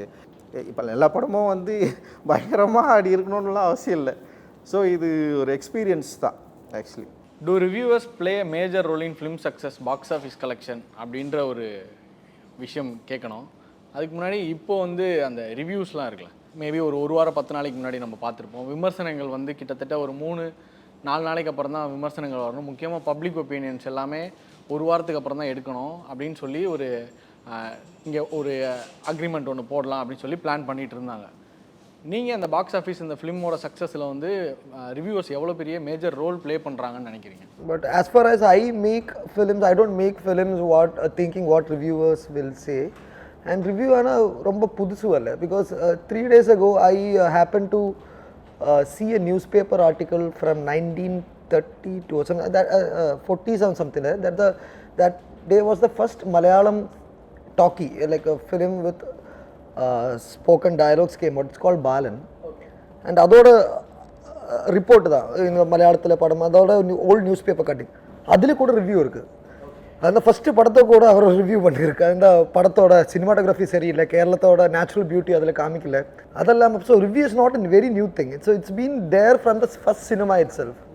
அண்ட் இப்போ வந்து சோஷியல் மீடியாவில் வந்து like they have much more traction and people like their way of talking, கொஞ்சம் டாக்ஸிக்காக போகிற ரீதியில் அவர் like that, and people like it. And that's what we see in newspapers and everything. You turn on news channel, there are a lot of toxicity in it. And what these reviewers say is what I don't agree with. It's okay, film, once you release the film, it's on public domain. Anyone can say anything about it. What reviewers go is that they go into a personal attacking mode, which is not right. You can the artwork, okay, you can dissect it, you can study it, and you can tell everything, but you don't go beyond that and attack the people who really put their blood and sweat making whatever the film is, bad or good. It equally, it is very hard. The hard work is like equal. If it's a good or bad movie, to put out a scene, make a scene happen, and lighting and everything is very hard work, from writing to inception to production and principal photography and to releasing the film itself. So you can dissect the art, don't go beyond and dissect the personnel who were behind it, and don't go in a very vicious personally attacking mode. Please attack the film, you can dissect it, it's upon you, that's it. Okay, அப்போ அந்த review வந்து இப்போது பெரிய ஒரு படம் பட்ஜெட்டில் எடுத்துடுறாங்க sir. Maybe ஒரு 300 crores 400 crores பட்ஜெட்டில் எடுத்துடுறாங்க. அவங்க ஒரு இத்தனை ஸ்க்ரீன்ஸ் இருக்கா, ஓகே, ஒரு வாரத்தில் நம்ம போட்ட காசை அழகாக எடுத்துடலாம், இஃப் அண்ட் ஒன்லி இஃப் பாசிட்டிவான ரிவ்யூஸ் வந்தா அப்படின்னு. ஸோ அந்த மாதிரி சூழலில் தான் நான் சொன்ன இந்த அக்ரிமெண்ட் டீல் இப்போது நம்ம தமிழ் சினிமா ஃபேஸ் பண்ணிட்டு இருக்கிற அந்த கவுன்சில். இப்போ கோட் எடுத்துகிட்டு வரைக்கும் வந்து பெரிய பாசிட்டிவ் ரிவ்யூஸ் இருந்துச்சு. பட் ஆனால் வந்து கலாய்க்கிறவங்க கலாய்ச்சிட்டு தான் இருந்தாங்க. ஐ மீன் தேவர் லைக் கமர்ஷியல் ஃபிலிம்ஸுக்கு அது எப்போவுமே இருக்கும். மசாலா படங்களுக்கு வந்து எப்போவுமே வந்து மக்களுக்கு அது பிடிக்கும். பட் ஆனால் வந்து ஒரு கிரிட்டிக்காக பார்க்குறவங்களுக்கு வந்து இன்னும் அதில் வந்து ரொம்ப நிறைய சினிமாத்தனம் இருக்குது, இன்னும் நிஜமாக ரியலாக பண்ணியிருக்கலாம், இந்த மாதிரிலாம் நிறைய விஷயங்கள் சொல்லுவாங்க. அது எப்போவுமே இருக்கிறது தான். ஆனால் வந்து என்ன படமாக இருந்தாலுமே வந்து மக்கள் கடைசியில் ரிவ்யூ, கரகாட்டக்காரனுக்கு பேட் ரிவ்யூ தான் வந்தது. அந்த மாதிரி நிறைய பெரிய படங்களுக்கெல்லாம் சொல்லலாம். இப்போது அந்த படங்களுக்கெல்லாம் வந்து நிறைய பேட் ரிவ்யூஸ் வந்து பெருசாக ஓடின படங்களும் நிறையா இருக்குது. அதே சமயம் வந்து ரிவ்யூஸ் ரொம்ப மோசமாக வந்து அது நிறைய பேர் இப்போ வந்து அது ரொம்ப ஃபேன்சியாக வச்சுருக்காங்க. இப்போ வந்து அது ரிவ்யூ பார்த்துட்டு படத்துக்கு போகிறது அப்படிங்கிறது வந்து இப்போது கொஞ்சம் அது ஒரு ட்ரெண்டாக இப்போ இருக்குது. ஆனால் நிறைய பேர் வந்து they just go for the star or அந்த காம்பினேஷன் ஆர் வாட் எவர், அந்த ஜானர், அந்த ட்ரெய்லர் பிடிச்சிருக்கலாம், யார் என்ன சொன்னாலும் அந்த சாங் எதாவது பிடிச்சிருக்கலாம், அந்த மாதிரி போய் பார்க்குறவங்களும் இருக்காங்க. பட் ஆனால் வந்து இப்போ சொன்ன மாதிரி தான் அது. இப்போ ரிவ்யூ அப்படிங்கிறது வந்து காலங்காலமாக இருக்கிற ஒரு விஷயம். அந்த சமயத்துலலாம் வந்து இப்போ படம் ரிலீஸ் ஆச்சுன்னா ஒன்று ஹிந்து, தினத்தந்தி, இல்லை குமுதம், ஆனந்த விகடன், அந்த வாரத்தில் தான் அது வரும். அது அப்போ தான் வரப்போகுது. இப்போ வந்து நம்ம இப்போ இருக்கிற காலகட்டத்தில் வந்து படம் ரிலீஸ் ஆகிறதுக்கு முன்னாடியே நம்ம வந்து ப்ரெஸ்ஸுக்கு நம்ம படத்தை போட்டு காட்டணுங்கிற ஒரு கட்டாயம் இருக்குது. அப்போல்லாம் வந்து தியேட்டரில் டிக்கெட் வாங்கி கொடுத்து தியேட்டரில் போய் தான் மக்களோட மக்களாக தான் வந்து ரிவ்யூவர்ஸ் படம் பார்ப்பாங்க. ஒரு 80s 90sலலாம். இப்போ வந்து அவங்களுக்கு நம்ம முன்னாடியே ஷோ கொடுக்குறது, ஷோ போட்டு காட்டுறது அப்படிங்கிறது ஒன்று இருக்குது. அது நிறைய படத்துக்கு ப்ளஸ்ஸாகவும் இருக்குது. வெரி ஸ்மால் ஃபிலிம்ஸ்க்கு வந்து ரொம்ப ப்ளஸ்ஸாகவும் இருக்குது. இப்போ நான் பண்ண சென்னை என்ன வச்சே சொல்லாமல் சென்னை 28க்கு வந்து ரொம்ப ப்ளஸ்ஸாக இருந்த ஒரு விஷயம் இருக்குது. ரிவ்யூஸாக நல்லா வந்தது. ஆனால் வந்து டிஸ்ட்ரிபியூட்டர்ஸாக படத்தை யாரும் வாங்கலை. அதே தான் ஆச்சு, அட்டகத்திக்கும் அதே தான் ஆச்சு. நிறைய படத்தை போட்டு காட்டி அது படம் வாங்கலை. அது வந்து அதுக்கப்புறமா வந்து வேர்ட் ஆஃப் மவுத் தாண்டி ரிவ்யூஸும் நல்லா இருக்குன்ற சொல்லி படத்துக்கு போகிறதுக்கும் ஆட்கள் இருக்காங்க, அது பார்க்காதவங்களும் ஆட்கள் இருக்காங்க. ஆனால் நம்ம இனிமேல் வந்து அதை கண்ட்ரோலே பண்ண முடியாத ஒரு காலகட்டத்தில் இருக்கோம். நம்ம இனிமேல் அதை கண்ட்ரோல் பண்ண முடியாது. Every thing is out. when something like internet is there, everybody's got internet in their hands, so it's இம்மீடியட்டாக வந்துடும். we have டிவி சீரியலுக்கு ரிவ்யூ போட்டுட்ருக்காங்க, எல்லாத்துக்குமே ரிவ்யூ வந்துகிட்டே தான் இருக்கும். அதை ஸ்டாப் பண்ணவே முடியாது. Because there is an audience for that. இப்போ அவங்க சொல்கிற மாதிரி தான். இப்போ வந்து ஒருத்தங்க டாக்ஸிக்காக ஒருத்தங்களை கலாச்சி பேசுகிறது மக்களுக்கு பிடிக்குது இல்லை, அதை என்ஜாய் பண்ணுறாங்க மக்கள். இது மாதிரி ஒரு அது மீம் மெட்டீரியலாக அதை கட் பண்ணி அதை வெளியில் போடுறாங்க. So they want to make that popular. ஒருத்தங்களை அது ரொம்ப கஷ்டமான ஒரு விஷயம் என்னென்னா ஒருத்தங்களை தப்பாக பேசுகிறது, ஒருத்தங்களை அதை என்ஜாய் பண்ணுறாங்க மக்கள். ஒரு காலத்தில் காமெடியே அந்த பாடி ஷேமிங் வச்சு தான். இப்போ கவுண்டமணி செந்தில் காமெடிலாம் பார்த்தீங்கன்னா அவர் கூப்பிடுறதே அப்படி தான் கூப்பிடுவார். ஒரு ஒரு இந்த மண்டையா இது மண்டையா அதெல்லாம் நம்ம சிரித்தோம் ஒரு காலத்தில். இப்போ இந்த காலகட்டத்தில் தான் நமக்கு அது தெரியுது, அது தப்பு, அது பாடி ஷேமிங்கு. அது ஒருத்தங்களை மட்டம் தட்டுறது. ஒரு குள்ளமாக ஒருத்தர் வந்திருக்காரு அப்படின்னா கரகாட்டக்காரன்லேயே இருக்கும் அந்த பழைய இரும்பச்சாமா ஏம்பத்தாளைக்கு பேர் செம்பளம் அப்படின்னு சொல்லிட்டு இப்போ ஒரு நம்ம குழுமணி ஆக்டர் அவர் வித்துட்டு வருவார்.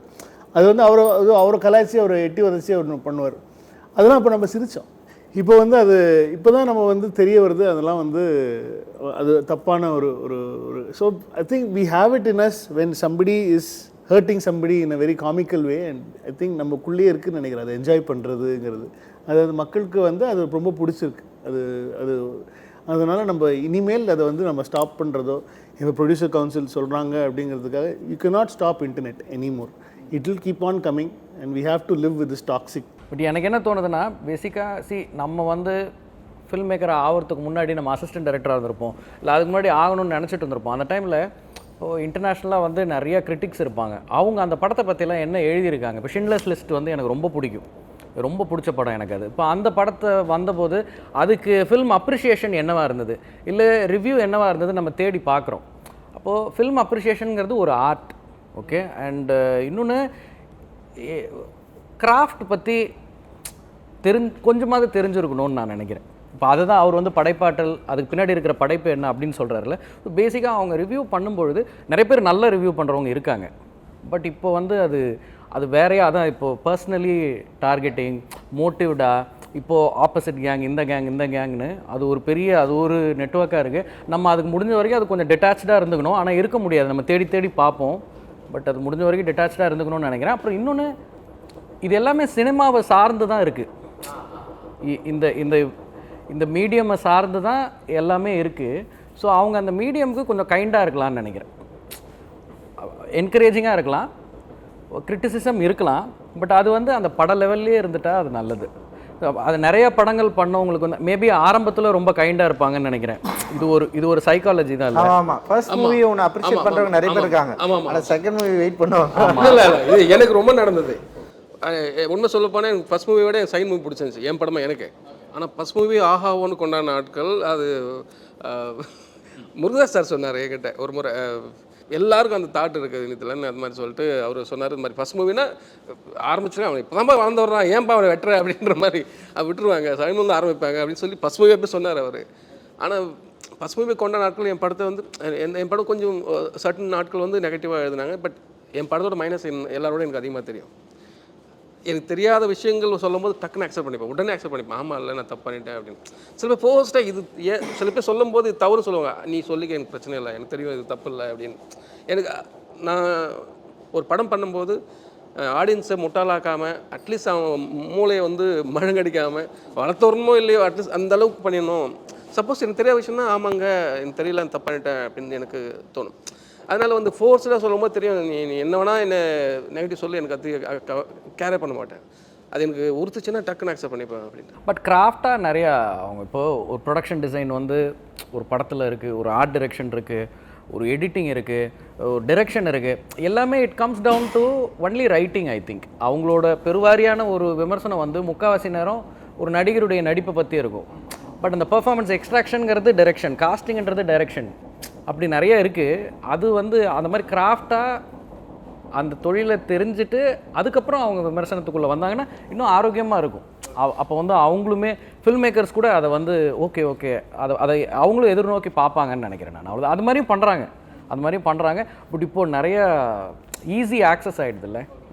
ஆக்சுவலாக உங்கள் படத்துக்கு விமர்சனம் நிறையா வந்தனால எனக்கு தெரிஞ்சு ஆடியன்ஸோட அந்த ஃபுட் ரைஸ் அதிகமாகிட்டே இருந்துச்சு தியேட்டருக்குள்ளே, கரெக்டுங்களா? இது நீங்கள் எப்படி பார்க்குறீங்க? ஒரு இல்லை இப்போ ஃபர்ஸ்ட் டைம் இவர் பிரதர் சொன்ன மாதிரி தான் அந்த இனிஷியல் ஸ்டேஜ் ஆஃப் ஒரு என்ஜாய்மெண்ட் பேம்பரிங்கில் இருக்கேன் நான். அது வந்து பயங்கரமாக என்ஜாய் பண்ணுறேன். ஏன்னா என்னோடய விமர்சனங்கள் வந்து பெரும்பாலும் வந்து நல்ல விமர்சனங்களாக தான் இருந்தது. முதல்ல புதுசாக வந்திருக்கிறதுனால அடி கொஞ்சம் கம்மி தான். பட் இதுக்கான இப்போ சார் சொன்ன மாதிரி அதுக்கான நெகட்டிவ்ஸையும் நாங்கள் தேடி தேடி இது பண்ண வேண்டியதாக இருக்குது. அதை சொல்லும் போது எனக்கு ரொம்ப ஏன்னா லேர்னிங் ப்ராசஸில் தான் இருக்கும். இப்போ எனக்கு வர்ற ரிவ்யூஸ் எல்லாமே அதில் இருந்த பாசிட்டிவ்ஸை விட நெகட்டிவ்ஸை வந்து நான் நிறைய எக்ஸ்ட்ராக்ட் பண்ணிக்க முடியுது. ஏன்னா இப்போ நம்ம புதுசாக நான் வந்து இங்கேவே வந்து ஒரு ஷிஃப்ட்டில் இருக்கேன். நான் இது வரைக்கும் இவ்வளோ நாள் நடிகனாக முயற்சி பண்ணிட்டு இருந்தேன். இப்போ டேரக்டராக ஒரு ஷிஃப்ட் பண்ணும்போது எனக்கு வந்து நிறைய விமர்சனங்கள் வந்து தேவைப்படுது. அதில் இருக்க பாசிட்டிவ்ஸும் சரி நெகட்டிவ்ஸும் சரி அது தேவைப்படுது. இப்போ சார் சொல்லும் போது கூட நான் எனக்கு அவர் படம் பார்த்துட்டு ஒரு சில சேஞ்சஸ்லாம் சொன்னார். படம் இதோடவே முடிஞ்சிடலாண்டா அப்படின்னு சொன்னார். இப்போ சார்பட்டா பற்றி சொல்லும்போது ஒரு விஷயம் சொல்லியிருந்தாங்க. அவன் வந்து கபிலன் அந்த இடத்துல வின் பண்ணிட்டான். ஆனால் அது கபிலனோட விக்டரியை வந்து யாருமே எடுத்துக்கல. அதுக்காக தான் எனக்கு அந்த பாயிண்ட் வந்து எனக்கு சார்பட்டா பார்க்கும்போது எனக்கு ரொம்ப பிடிச்சிருந்தது. அதுதான் ஜமாலியுமே இருந்திருக்கும். ஜமாலை என்ன தான் அந்த வாத்தியார் முன்னாடி அவன் குந்தி வேஷம் போட்டு ஜெயிச்சிருந்தாலும் சுற்றி இருக்கிறவங்க வந்து அவனை யாருமே ஏற்றுக்கல அப்படிங்கிறது தான் என்னோட பெரிய அந்த இவங்க எப்படி காமனான ஆட்கள் என்னவா ஏற்றுப்பாங்களோ அதையும் என்னால் பண்ண முடியும் அப்படின்னு ஒரு விஷயத்தை வந்து நான் இதில் கொண்டு வரணும். அதுவும் இல்லாமல் அவனோட கம்ஃபர்ட் ஸ்பேஸ்க்குள்ளவே அவன் ஜெயிக்கக்கூடாது.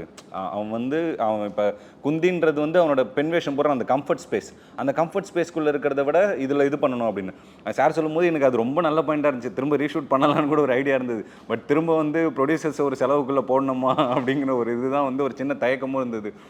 அது இல்லாமல் அது இப்போ எல்லாமே ஒரு பயங்கரமான லேர்னிங் ப்ராசஸ் தான். ஸோ ரிவ்யூஸ்லாம் வந்து ரொம்ப சூப்பராக பயங்கரமாக என்ஜாய் பண்ணுறது தான். பட் அதே சமயத்தில் வந்து ஒரு சில சின்ன விஷயங்கள் வந்து ஒரு இதுமே இருந்தது. இப்போ நான் சொல்கிற மாதிரி தான் ஃபர்ஸ்ட் ஹாஃப் செகண்ட் ஹாஃபாக பிரித்து பார்க்கும்போது என்னோட செகண்ட் ஹாஃப் ஸ்லோவாக இருக்குது, ஒரு சில போர்ஷன்ஸ் வந்து இதுவாக இருக்குது அப்படின்னாங்க. நானுமே வந்து அதை எடுக்கும் போது வந்து அந்த அப்பாவோட ஃப்ளாஷ்பேக் தான் ஸ்லோவாக இருக்குது அப்படிங்கிற மாதிரி சொன்னாங்க.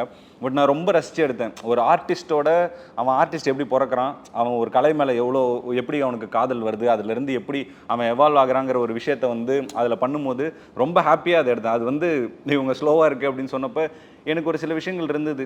ஏன் வந்து ஒரு சில படம் வந்து ஃபாஸ்ட்டாகவே இருக்கணும்னு நினைக்கிறாங்க அப்படின்னு. அப்போ ரிவ்யூன்றது வந்து ஒரு நல்ல படம்னா இதுதான் அப்படின்னு ஒரு சட்டையை தச்சு வச்சுட்டு எல்லா படத்தையும் அதுக்குள்ளே அடைக்க பார்க்குறாங்களோங்கிறது மட்டும் என்னோட ஒரு கருத்தாகவே இருக்குது. அவங்க நல்ல படம்னா இப்படி தான் இருக்கணும்னு ஃபிக்ஸ் பண்ணிக்கிறாங்க, எல்லா படத்தையும் அதுக்குள்ளே வந்து போடுறாங்க. ஜானர் ஸ்பெசிஃபிக்கான ரிவ்யூஸ் வந்து இங்கே இருக்க மாட்டேந்தோ அப்படிங்கிற மாதிரி இருக்குது. இப்போ வந்து ஒரு ரியாலிட்டி க்ளோஸ் டு ரியாலிட்டி ஃபிலிம்ஸை வந்து ஒரு கமர்ஷியல் ஃபிலிம்ஸோட கம்பேர் பண்ணுறாங்க. இதில் எப்படி இருக்குது அப்படி இருக்குது. இப்போ ஃபார் எக்ஸாம்பிள் நீங்கள் தங்கலானோட இதுவே எடுத்துக்கிட்டிங்கன்னா கூட அது கேஜிஎஃப்ல அந்த கதை நடக்குதுங்கிற ஒரே ஒரு காரணத்துக்காக கேஜிஎஃபோட கம்பேர் பண்ணவங்களாம் நிறைய பேர் இருக்காங்க. பட் அது அப்படி கிடையவே கிடையாது. காமன் ஆடியன்ஸ்லேருந்து ஐடியில் ஒர்க் பண்ணுற வரைக்கும் நான் ரிவ்யூ பார்த்துட்டு தான் படத்துக்கு போவேன்னு விடாப்படியாக இருக்கிறவங்களாம் இருக்கிறாங்க. அப்போ அதோட பொறுப்பு உணர்ச்சி வந்து ரொம்ப ஜாஸ்தியாகுது.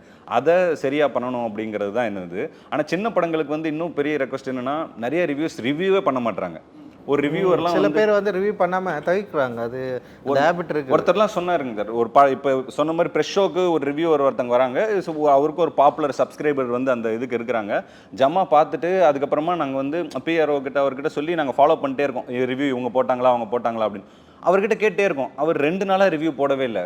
அவர் 3ஆவது நாள் திரும்பவும் இவங்க கால் பண்ணி கேட்குறாங்க பிஆர்ஓ சைட்லேருந்து, ரிவ்யூ நீங்கள் போடலாமே. இல்லை இந்த படத்துக்குலாம் ரிவ்யூ போடலாமா வேணாமான்னு யோசிக்கிறேன், பார்க்குறேன், நான் முடிஞ்சால் ரிவ்யூ போடுறேன் அப்படின்றாங்க. அவங்க ஸ்டாண்டர்டுக்கு நம்ம படம் மீட் பண்ணல. அதான் பாப்புலர் மேகசினே இது வந்து முடிவு பண்ணாங்க. சில பாப்புலர் மேகசினே இருக்குங்க. இப்போ அவங்களே வந்து சில படங்களுக்கு வந்து ரிவ்யூ பண்ணாமல் கூட இருக்காங்க. ஈவன் இப்போ நீலம் நம்ம தயாரித்த சில படம் இப்போ ஜேபேபிக்கே சில பேர் வந்து ரிவ்யூ போடல.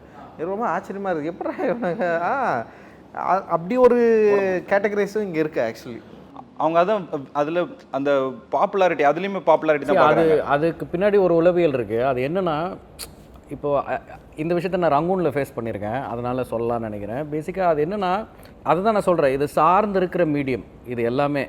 அது வந்து அதில் ப்ரூவ் ஆகுது. அப்போது அதில் ஒரு ஸ்டார் இல்லை. அப்போ அவங்க வந்து அவங்களுக்கும் வியூஸ். இப்போ நீங்கள் தம்ப்நெயில் வந்து இப்போ நான் ஒன்றுமே இல்லை, இப்போ நம்ம வந்து யாரோ ஒரு ஸ்டாரை பற்றி பேசுகிறோன்னு வைங்களேன், நான் எங்கேயோ ஒரு இடத்துல ஏதோ ஒன்று சொன்னேன், இதுதான் தலைப்பா அப்படின்னு நமக்கு தோணும் பார்க்கும்போது. ஒரு இன்டர்வியூ முடிச்சுட்டு போகும்போது வெங்கட் பிரபு சார் நிறைய அதை ஃபேஸ் பண்ணியிருப்பார். இல்லை அது மனசார நம்ம சொல்லுவோம் சிலது. அது வந்து ஏன்னா எல்லாருமே முக்கியம். நிறைய ஃபேஸ் பண்ண ஃபோன் பண்ணி நல்லா எடுக்க சொல்லி வேற தம்ப்நெயில் உனக்கு இல்லையா. ஸோ பேசிக்காக அவங்களுக்கு வந்து அவங்களுமே வந்து வியூஸ் அவங்களும் வந்து அவங்களும் அவங்களோட எபிசோடு மேபி அந்த எபிசோட்ஸை யாராவது ரிவ்யூ இப்போ டிவி சீரியல்ஸை ரிவ்யூ பண்ணுறாங்க, மேபி ரிவ்யூ பண்ண ஆரம்பித்தா அப்போ வந்து அது ஸோ அவங்களும் அதில் வியூஸு கமெண்ட்ஸு அதெல்லாம் பார்க்குறாங்க. அப்போது இதில் யார் நடிச்சிருக்காங்க, ஓகே இந்த படத்தை நம்ம விமர்சனம் பண்ணால் நமக்கு என்ன வியூஸ் வரப்போகுதுன்னு கூட அவங்க நினைக்கலாம். எக்ஸாக்ட்லி நீங்கள் ப்ரோ சொன்னதான், நீங்கள் பெரிய ஹீரோ படங்களோட வியூஸ் பாருங்கள், ரிவ்யூ பண்ணது அது மில்லியனில் இருக்கும். நல்ல படமாக இருந்தாலும் சின்ன படங்களோட ரிவ்யூஸ் பாருங்கள் ரொம்ப 1000 அந்த லெவல் தான் இருக்கும். ஸோ அது அவங்களுக்கு பிஸ்னஸாக இருக்கிறதுனால அது ஒரு காமன் கிரவுண்ட் ஆகணும். அதான் பட் அது அவங்க ஒரு சேவையாக பண்ணலாம். ஆக்சுவலி பெரிய படங்களுக்கு வந்து அவங்க அது வியூஸ் மூலமாக அவங்களுக்கு காசு வருது, இது பெரிய படங்கள் அது எப்படியுமே வந்துடும், ஆடாக வருது. சின்ன படங்களுக்கு வந்து இந்த இவர் சந்தானம் ஒரு இதில் சொல்லுவார்ல, செலை பண்ணுறவங்களாம் அம்மிக்கல்ல கொத்தி கொடுக்குறது இல்லையா, அந்த மாதிரி இவ்வளோ பெரிய ரிவ்யூ பண்ணும்போது எங்களுக்கு சைடில் இந்த மாதிரி கொடுத்துட்டு போகலாம், அந்த மாதிரி ரிவ்யூ பண்ணாங்கன்னா ரொம்ப சந்தோஷமாக இருக்கும். ஸோ அப்படி இல்லை, நம்ம அவ்வளோலாம் ரிக்வெஸ்ட் பண்ணணும்னு அவசியம் இல்லை. பட் ஆனால் இது வந்து ஒரு பர்சனலான திங்ஸ் தான். சில பேர் முடிவு பண்ணுறாங்க இந்த படம்லாம் பண்ண வேணான்னு, சில பேர் முடிவு பண்ணுறாங்க. அது காரணம் ஆடியன்ஸும் தான். அவங்க காட்டுற அவங்களுக்கு வந்து காட்டுற அந்த ட்ராக்ஷன் இருக்குல்ல, ஒரு ரிவ்யூஸ் போட்டவொடனே அவங்களுக்கு அவங்க இப்போ 2 குரூப் இருக்குல்ல, ஒன்று ஹேட்டர்ஸ் இருப்பாங்க, இன்னொரு ஃபாலோவர்ஸ் இருப்பாங்க, சப்போர்ட்டர் இருப்பாங்க. ஹேட்டர்ஸ் வந்து பயங்கர கொண்டாடுவாங்க அவங்கள, சூப்பர் தலை இந்த ரிவ்யூக்காக தான் வெயிட் பண்ண அப்படின்ட்டு. அப்போ அவருக்கு ஒரு பூஸ்ட் கிரியேட் ஆகுதுல்ல. எனக்கு என்னன்னா சார், அவர் சொன்ன அந்த ரிவ்யூ பண்ண மாட்டாங்க அதுக்கு ஒரு க்ரைட்டீரியா வச்சுருக்காங்கன்னு சொல்கிறீங்களா? எனக்கு தெரிஞ்ச ஒரு ரிவ்யூவர் இருக்கார், அவர் ரிவ்யூ போடலன்னா எனக்கு ஏன்னு தெரிஞ்சிடும். ஏன்னா அவருக்கு படம் ஒர்க் ஆகலை, நான் ரிவ்யூ போட்டனால என்னோட ஃபாலோயர் அது நம்பகத்தன்மையோட அந்த படத்தை வந்து டோட்டலாக அவாய்ட் பண்ணிடுவான், போடலைன்னா அவனே போய் பார்த்துப்பான் அப்படின்ற ஒரு ஃபேக்டர் இருக்குது. இதை நீங்கள் எப்படி பார்க்குறீங்க? ஆனால் எனக்கு தெரிஞ்ச ரொம்ப அது வரவேற்கத்தக்கது. இது உங்களுக்கு புரிஞ்ச மாதிரி ஆடியன்ஸுக்கு புரிஞ்சிடக்கூடாது. ஆனால் இவர் போடலை அப்போ படம் நல்லா இல்லைன்னு நினச்சேன். என்னன்னா மேட்டர் என்னன்னா இது எல்லாமே அதான் அவங்க ஒரே ஒரு விஷயம் அவங்க ஒரு தடவை யோசிச்சிட்டாங்கன்னா புரிஞ்சிடும். நம்ம அதான் அதுக்கு ஒரு பேசிக்ஸ் இருக்குது, அந்த பேசிக் லேர்னிங்லேருந்து வரணும். சில படங்களுக்கு ரிவ்யூ வந்து ஒரு சப்போர்ட்டும் பண்ணல சார். இப்போ வந்து சார் சொன்ன மாதிரி கோட்டெல்லாம் தமிழ்நாட்டில் இந்த வருஷத்தோடைய அதிகப்படியான ஒரு வசூல்னு சொல்லிட்டு எல்லாருமே ஒத்துக்கிட்டாங்க. ஓகே, ஒத்துக்கிட்ட ஒரு படம் தான். அதுக்கு வந்து ரிவ்யூஸ் வந்து பயங்கர நெகட்டிவாலாம் பயங்கரம் என்னென்னோ பண்ணாங்க. அதை மீறி வந்து அந்த படத்தை கொண்டாடினாங்க, என்ஜாய் பண்ணாங்க, போயிட்டு தேட்டரில் எல்லாருமே பார்த்தாங்க. ஆனால் சில படங்களுக்கு வந்து ரிவ்யூஸ் வந்து பயங்கரமாக ஒர்க் ஆகுது. ஏன்னா அதுக்கு வந்து அவங்க வெயிட் பண்ணுறாங்க, என்ன சொல்லுவாங்கன்னு சொல்கிறாங்க. ஸோ அந்த இடத்துல வந்து சில படங்கள் மாட்டுது. ஸோ இதை வந்து நம்ம என்னென்னா நம்ம எந்த ரெக்வஸ்ட்டும் வைக்கணும்னு அவசியம் இல்லை, ஆல்ரெடி அப்படியே போயிட்டுருக்கு. ரொம்ப நம்ம என்ன சொல்லனா ரொம்ப ஒரு இப்படி தான் சொல்லுவேன்னு இல்லாமல் ஒரு படத்துக்கு தேவையான ஒரு நியாயமான ரிவ்யூ பண்ணாலே போதும். அதுதான் நம்ம எதிர்பார்க்குறது. மற்றபடி அவங்ககிட்ட பெருசாக நம்ம டிமாண்ட்லாம் வைக்க வேணாம். ஏன்னா படம் எடுக்கிற நம்ம எடுத்துன்னு தான் இருக்க போகிறோம், ரிவ்யூக்காக பயந்தெல்லாம் படம் எடுக்கல. நமக்கு என்ன தோணுதோ படம் எடுக்கிறோம், அவ்வளோதான். மோர் தென் வ்ளாகிங் தென் ரிவ்யூ, கன்ஸ்ட்ரக்டிவ் கிரிட்டிசிசம் கிடையாது. அது மோர் தென் படம் பார்த்து ஒரு வ்ளாக் பண்ண மாதிரி தான். இப்போ ரீசெண்டாக ஒரு இன்சிடென்ட் நடந்த கேரளாவில், I want take the names. So there was one particular reviewer who was targeting a specific star for a long time. Then the star called him. பிரச்சனை என்னடா சார், உங்க பத்தி சொன்னாதான் அறி வாங்க முடியும். ஓகே படிக்கோ.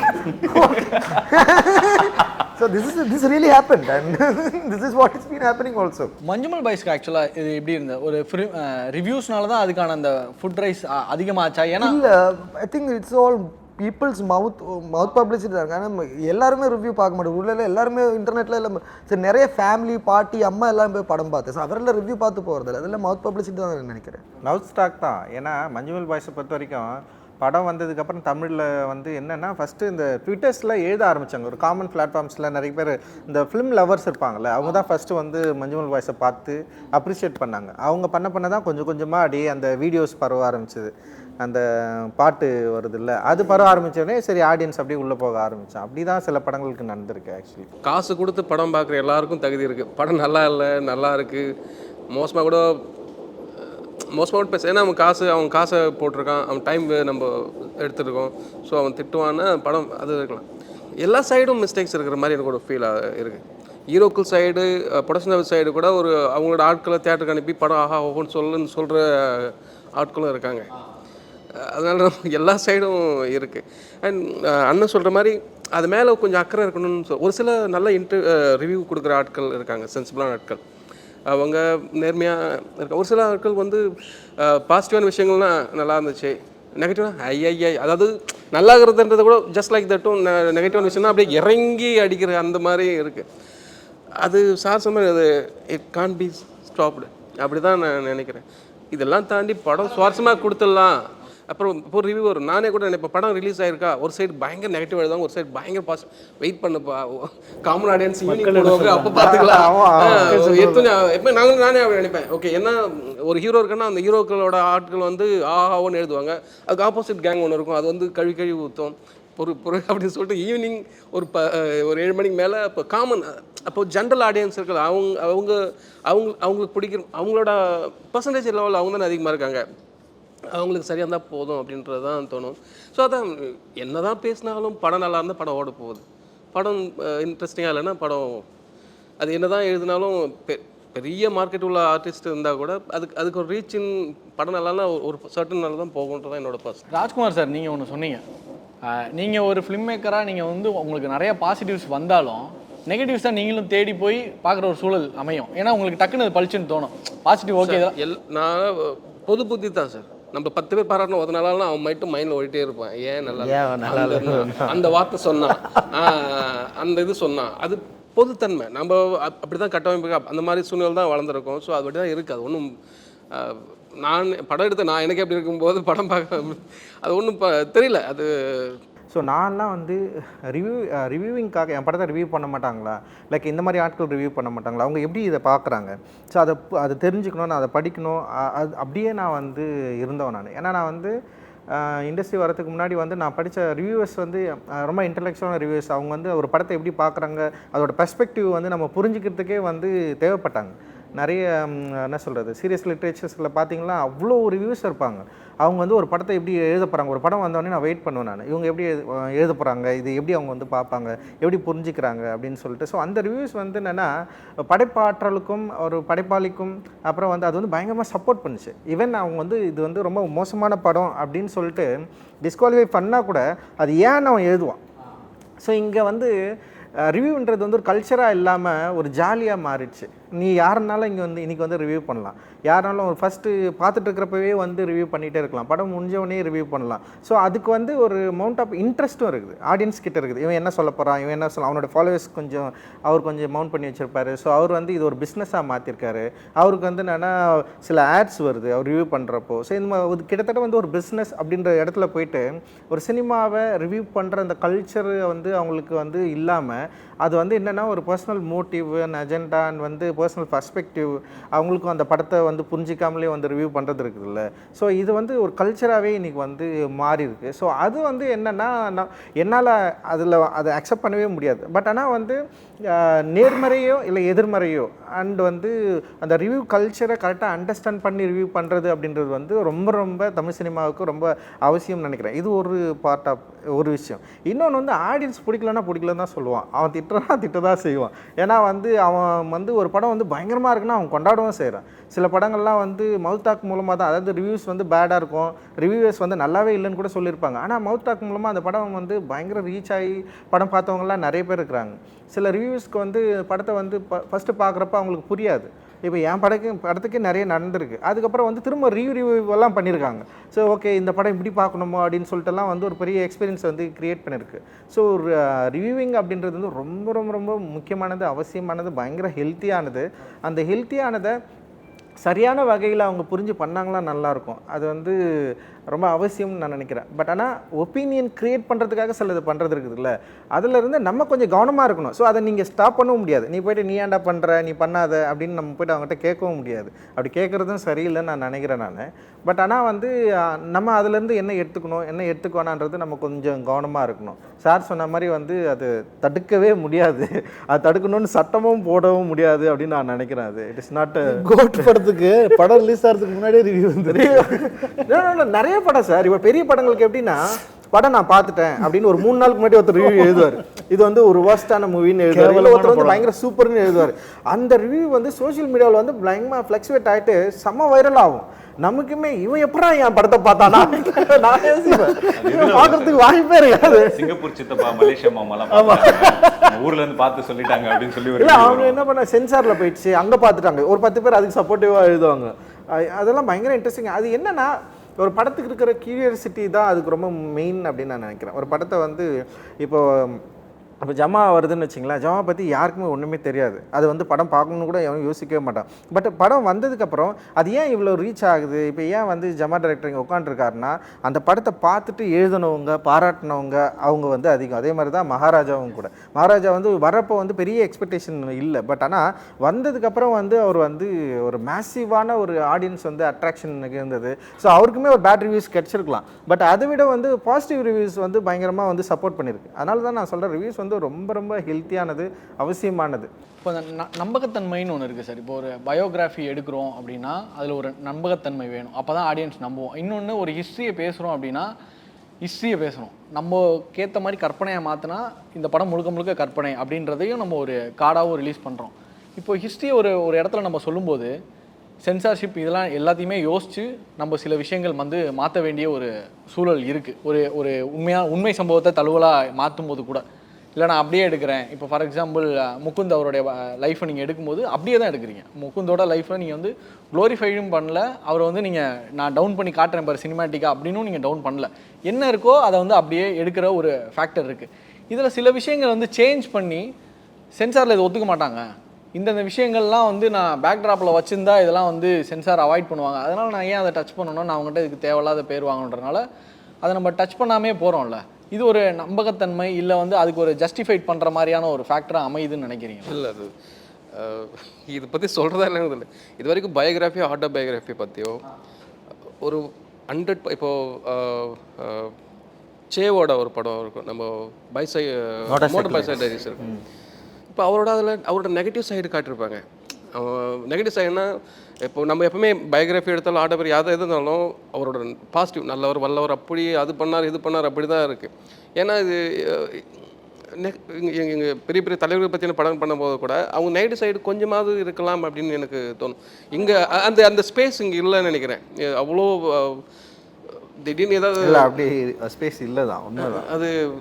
அது பஞ்சாயத்து இருக்குது. எனக்கு இங்கே வந்து என்ன சொல்கிறதுன்னு தெரியல. பேசலாமா பேசக்கூடாதுன்னு தெரியும், அந்த மாதிரி இருக்குது. எப்பேற்பட்ட மனுஷனுக்கும் இன்னொரு சைடு ஒன்று இருக்கும், ஏதாவது ஒரு இருக்கும் லைஃப்பில். நல்லது மட்டுமே அப்படியெல்லாம் இல்லை. இன்றைக்கி அதாவது இப்போ நீ உண்மை சொல்லாடி பரவாயில்ல, எக்ஸாக்ட் பண்ணாத சொல்லுன்னு தான் கேட்குறேன் நான். நீ உண்மை மட்டும் சொல்லாது, உண்மை மட்டும் சொன்னால் கூட போதும் தான். எக்ஸாக்ட் பண்ணி சொல்லாத அப்படின்னு பார்க்கும்போது தெரியும் இதெல்லாம் வந்து இவ்வளோ பில்டப்பாக ஏன்பா அப்படின்னு.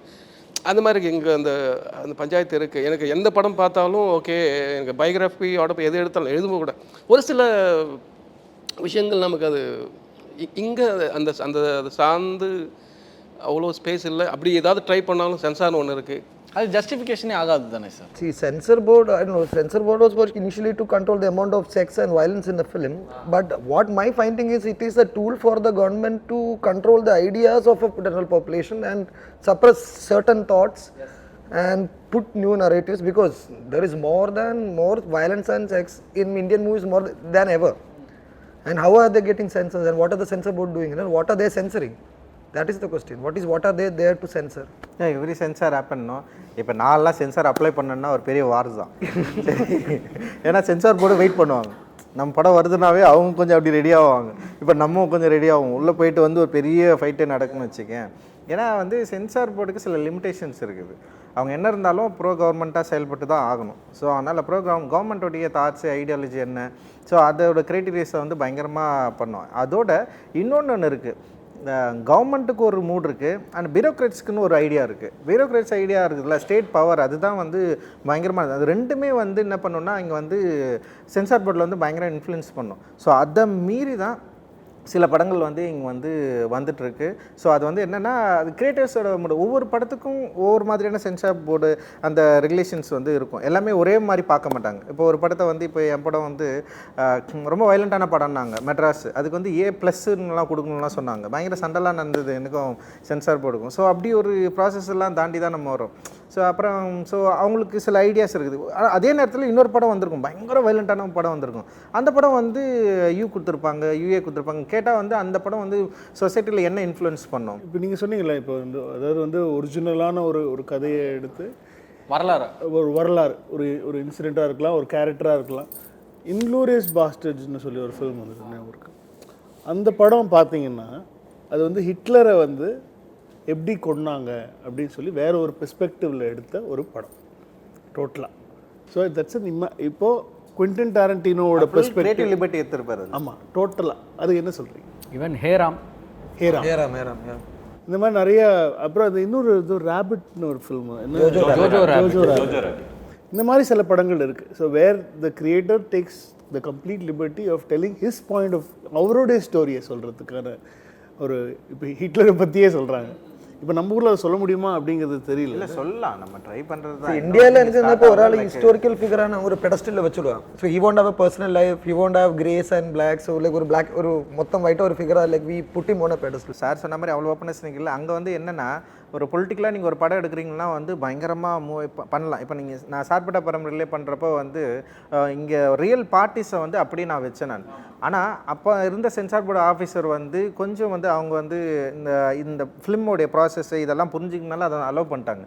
ஒருவேளை வேறு யாராவது இருந்தாங்க அவன் என்ன பண்ணியிருப்பாங்க, ஃபஸ்ட்டு வந்து பார்ட்டி நேம்லாம் எடு அப்படின்னு சொல்லியிருப்பாங்க. பார்ட்டி நேம் இருக்கக்கூடாது, நீங்கள் யாரும் அது வந்து வைக்கக்கூடாது அப்படின்றது இருக்குல்ல. இது வந்து முன்னாடியிலேருந்தே இது வந்து கட்டுப்படுத்தப்பட்டிருக்கு. பட் ஆனால் வந்து நீங்கள் ஹாலிவுட் படத்துலலாம் பார்த்தீங்கன்னா வந்து அங்கே என்னன்னாலும் பண்ணுறானுங்க.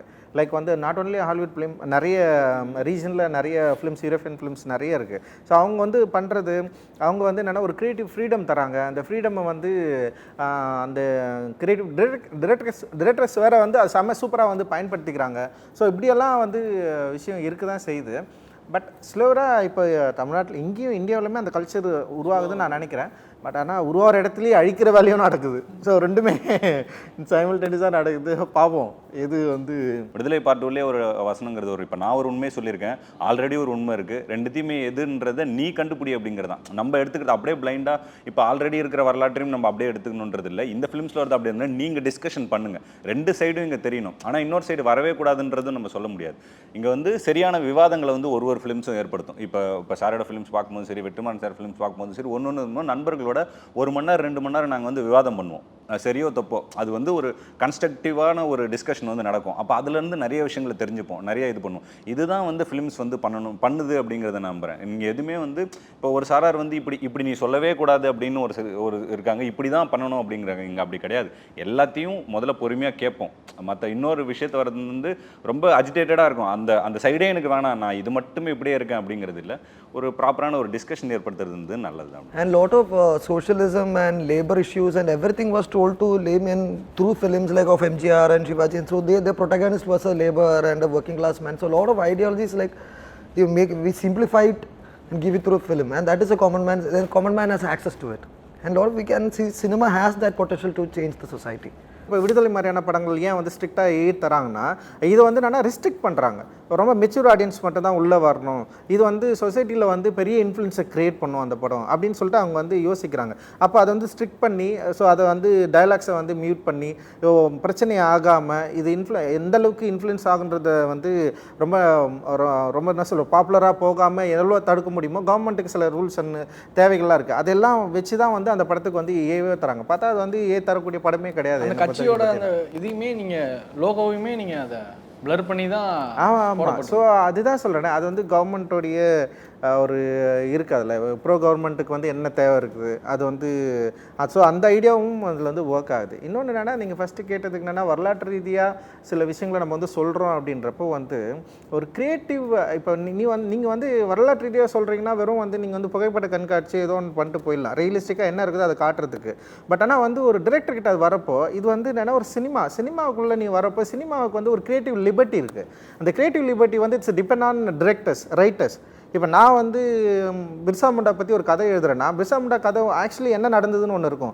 ஆனால் பிர்சா முண்டா என்ன விரும்பினார் இந்த சமூகத்துக்கு சொல்ல அப்படின்றதுக்கு அந்த விருப்பம் இருக்குதுல்ல, அந்த விருப்பத்தோடைய இமேஜ் வந்து என்னை வந்து பயங்கரமாக பாதர் பண்ணும். அந்த விருப்பத்தோடைய தன்மை இருக்குல்ல, அதை மவுண்ட் பண்ணுறப்போ வந்து அது வந்து அவரோட ரியல் லைஃப்பில் அவர் நிகழ்த்தினார்ல அதை விட பல மடங்கு பவராக இருக்கும். அப்போ நான் என்ன பண்ணுவேன், அவருடைய எண்ணத்தோடைய பவரை நான் ரீக்ரியேட் பண்ண ட்ரை பண்ணுவேன். அப்படின்னா நான் வந்து ரியலாக என்ன பண்ணாரோ அதை விட அவர் என்ன விரும்பினாரோ அதையும் சேர்த்து பில்ட் பண்ண ட்ரை பண்ணும். அதுதான் வந்து ஒரு கிரியேட்டர் செய்ய வேண்டிய வேலையாக நான் வந்து பார்க்குறேன். லிபர்ட்டி நமக்கு தேவை. எல்லா பயோகிராஃபிக்கல் பிக்சருக்கும் இதுதான் அடிநாதமாக இருக்கும். ஒரு டைரக்டர் அப்ரோச் பண்ணும்போது அப்படியே நடந்ததை அப்படியே ஃபேக்ட்ஸை மிகைப்படுத்தக்கூடாது, பட் இந்த மாதிரி தான் அதை அப்ரோச் பண்ணி ஆகணும் டைரக்டராக. ஸோ வரலாற்று ரீதியாக இதுதான் உண்மை அப்படின்னு சொல்கிறது இங்கே யாராலே முடியாது. உண்மைன்றது வந்து பெர்ஸ்பெக்டிவ் சம்மந்தப்பட்டது. பெரும்பான்மை சம்மந்தப்பட்டது. இப்போ பெரும்பான்மை சமூகம் இதெல்லாம் உண்மைன்னு சொல்லுதோ அதில் எல்லாமே பாதிக்கப்பட்ட சிறுபான்மை நிறைய மக்கள் இங்கே வந்து இருக்கிறாங்க. அப்போ சிறுபான்மை மக்களுக்கு அங்கே உண்மை ஏற்றுக்கொள்ளப்பட்ட ஒரு வடிவம் என்பது எதிராக இருக்குது. அப்போ அந்த எதிராக இருக்கிறத நான் எப்படி உண்மையை ஏற்றுக்க முடியும்? அப்போ வரலாறு ஒரு உண்மையை சொல்லுது. அந்த உண்மை அப்படின்றதே வந்து இங்கே வந்து ஒற்றுக்கொள்ளப்பட்ட ஒரு இடத்துல நிற்குது. அந்த ஒற்றுக்கொள்ளப்பட்டது நான் ஒத்துக்கவே இல்லை. இன்றைக்கி வரைக்கும் வந்து எனக்கு வரலாறு எதிராகவே இருக்குது. அப்போ நான் என்ன பண்ணுறேன்னா என்னுடைய பெர்ஸ்பெக்டிவில் நான் வரலாறு பார்க்குறப்போ ஏற்கனவே இங்கே ஏற்றுக்கொள்ளப்பட்ட ஒரு வரலாறு இருக்குதுல்ல, ஒற்றுக்கொள்ளப்பட்ட இல்லை ஃபாலோ பண்ணுற வரலாறு இருக்குல்ல, அந்த வரலாற்றில் இருக்கிற அந்த பெரும்பான்மை மக்களுக்கு அதிர்ச்சி விட்டுறதா இருக்குது. இவன் பொய் சொல்கிறான் அப்படின்னு அவங்க வந்து உடனே வந்து இது இப்படி நடக்கலை அப்படின்னு. அப்படி கிடையாது. அது லைக் வந்து உண்மைன்றது எப்பவுமே வந்து ஒரு சைடில் தான் இருக்குது. பொதுவாக இங்கே இல்லை, பொதுவாக இருக்கிற மாதிரி ஒரு கட்டமைப்பு உருவாக்குறாங்க. இது எப்படி பட் நாங்க உண்மை எடுத்துக்கிறது? வந்து டபுள் சைடு ஆக்சுவலி. ஏன்னா ஒரு பக்கம் ஃபிலிம் மேக்கிங் வந்து ஃபிலிம்ஸ் வந்து எஜுகேட் பண்ணுதுன்னு சொல்கிறாங்க. டெஃபினட்டாக ஃபிலிம் எஜுகேட் பண்ணுது, இன்ஃப்ளூயன்ஸ் பண்ணுது. சினிமா வந்து மோஸ்ட் வெரி பவர்ஃபுல் பவர் இந்த 21st சென்ச்சுரியில் வந்து ரொம்ப ரொம்ப முக்கியமானது. And it's a common man's medium. அது வந்து என்னென்னா உன்னை இன்ஃப்ளூயன்ஸ் பண்ணுது, உன்னை வந்து ஸ்டேஜ் பண்ணுது. அதனால தான் வந்து நீங்கள் ஒரு படம் இப்படி வருதுன்னொடனே வந்து ஒரு பெரிய ஒரு அதுக்கான எதிர்பார்ப்பும் இருக்குது. அப்புறம் இந்த கருத்துக்களை வந்து இப்படி பேசிட்டாங்கன்னு சொல்லி அதை வந்து கண்ட்ரோல் பண்ணுறதுக்கும் போகிறாங்க. ஸோ அது வந்து பயங்கர பவர்ஃபுல்லான ஒரு மீடியம் என்னை பொறுத்த வரைக்கும். டீட்டெயிலிங் அண்ட் மெட்டாஃபர்ஸ் பற்றி பேசணும்னு நினைக்கிறேன் சார். எனக்கு என்னென்னா நான் சில படங்கள் நான் மென்ஷன் பண்ணியே சொல்கிறேன். இப்போ மகாராஜாவில் ஒரு பாம்பு உள்ளே வருதுன்றதை நீங்கள் அது யார் அனுராக் கஷ்யப் தான் வந்து அதில் வில்லன்றதை காட்டுறதுக்கு முன்னாடி ஒரு பாம்பு உள்ளே வரும். ஸோ பாம்போட தன்மை நான் நிறைய ரைட்டிங்லாம் பார்த்தேன் சார். பாம்போட உண்மை தன்மை என்னன்னா அதோட எக்ஸை வந்து அதுவே வந்து சாப்பிட்றோம். ஸோ ஒரு வந்து சிம்பாலிக் ரெப்ரசன்டேஷன் அப்படின்ற ஒரு ஃபேக்டர் இருக்குது. இப்போது மஞ்சுமல் பாய்ஸ் எடுத்துக்கிட்டால் எனக்கு அதில் வந்து ரொம்ப பிடிச்ச ஃபேக்டர் வந்து 2 பிடிச்சிருந்துச்சி. ஒன்று நீங்கள் சொன்னீங்க அவர் ரீபர்த் கொடுக்குறது தான். வெளியே வரும்போது அந்த கயர் வந்து தொப்புள் கொடி, அது வரது வெளியே வரது வந்து இந்த யுட்ரஸ் மாதிரியான அந்த ஒரு ஸ்ட்ரக்சரில் இருக்கும் அப்படின்றத நீங்கள் எனக்கு சொல்லியிருந்தீங்க. அதுலேயுமே இன்னொரு இது வரும், 2006 நடந்த கதைன்னு நினைக்கிறேன். ஆட்சி மாற்றத்தை பற்றி அது தேவையில்லை. அது வந்து பெருசாக யாருமே நோட் பண்ணவே போகிறதில்ல. ஆனால் அதை நீங்கள் அழகாக ஒரு டீட்டெயில் பண்ணியிருப்பீங்க. இன்னைக்கு வர ஆட்சி மாறிடுச்சு, என்ன பண்ண போகிறாங்கன்னு தெரியல. மேபி அந்த ஃப்ரஸ்ட்ரேஷன் வந்து போலீஸ் அவங்க மேலே காட்டினதுக்கான ஒரு இன்னொரு மெயின் பாயிண்ட்டாக இருக்குல்ல. காமன் ஆடியன்ஸ் மேபி ஒரு 75% ஆஃப் அந்த மூவி கிரிட்டிக்ஸ் அந்த மூவியை டீட்டெயில் பண்ணி பார்க்குறவங்க பார்க்க மாட்டாங்க. பொதுவாக பார்க்குறவங்க ஓகே நல்ல படம்பா மஞ்சுமல் பாய்ஸ் அப்படின்னு. ஆனால் சில பேர் இந்த டீட்டெயிலாம் பேசும்போது உங்களுக்கு ஒரு ஹாப்பியான ஒரு மொமெண்ட்டாக இருக்கும். ஓகே நம்ம எதுக்கு வச்சோமோ அதை நம்ம அச்சீவ் பண்ணிட்டோம். இப்போ நீங்கள் அன்றைக்கி சொன்னீங்க ஒரு ஃப்ளைட்டில் போகிறவங்களுடைய ஒரு கதை, அதனால தான் ஒவ்வொரு ஷாட்டும் ட்ரோன் மாதிரி மேலே இருந்து கீழே வரும் அப்படின்ற அந்த ஒரு ஃபேக்டர் சொன்னீங்கல்ல. இப்போ தங்கலான்லேயுமே அதுதான். நீங்கள் ஒரு புத்தரோட சிலையை வந்து நீங்கள் எதாவா காட்டுறீங்க, காட்சிப்படுத்துறீங்க அப்படின்ற ஒரு ஃபேக்டர் இருக்குல்ல. இந்த டீட்டெயிலிங் அண்ட் மெட்டாஃபர்ஸ் வந்து எவ்வளோ முக்கியம்னு நினைக்கிறீங்க?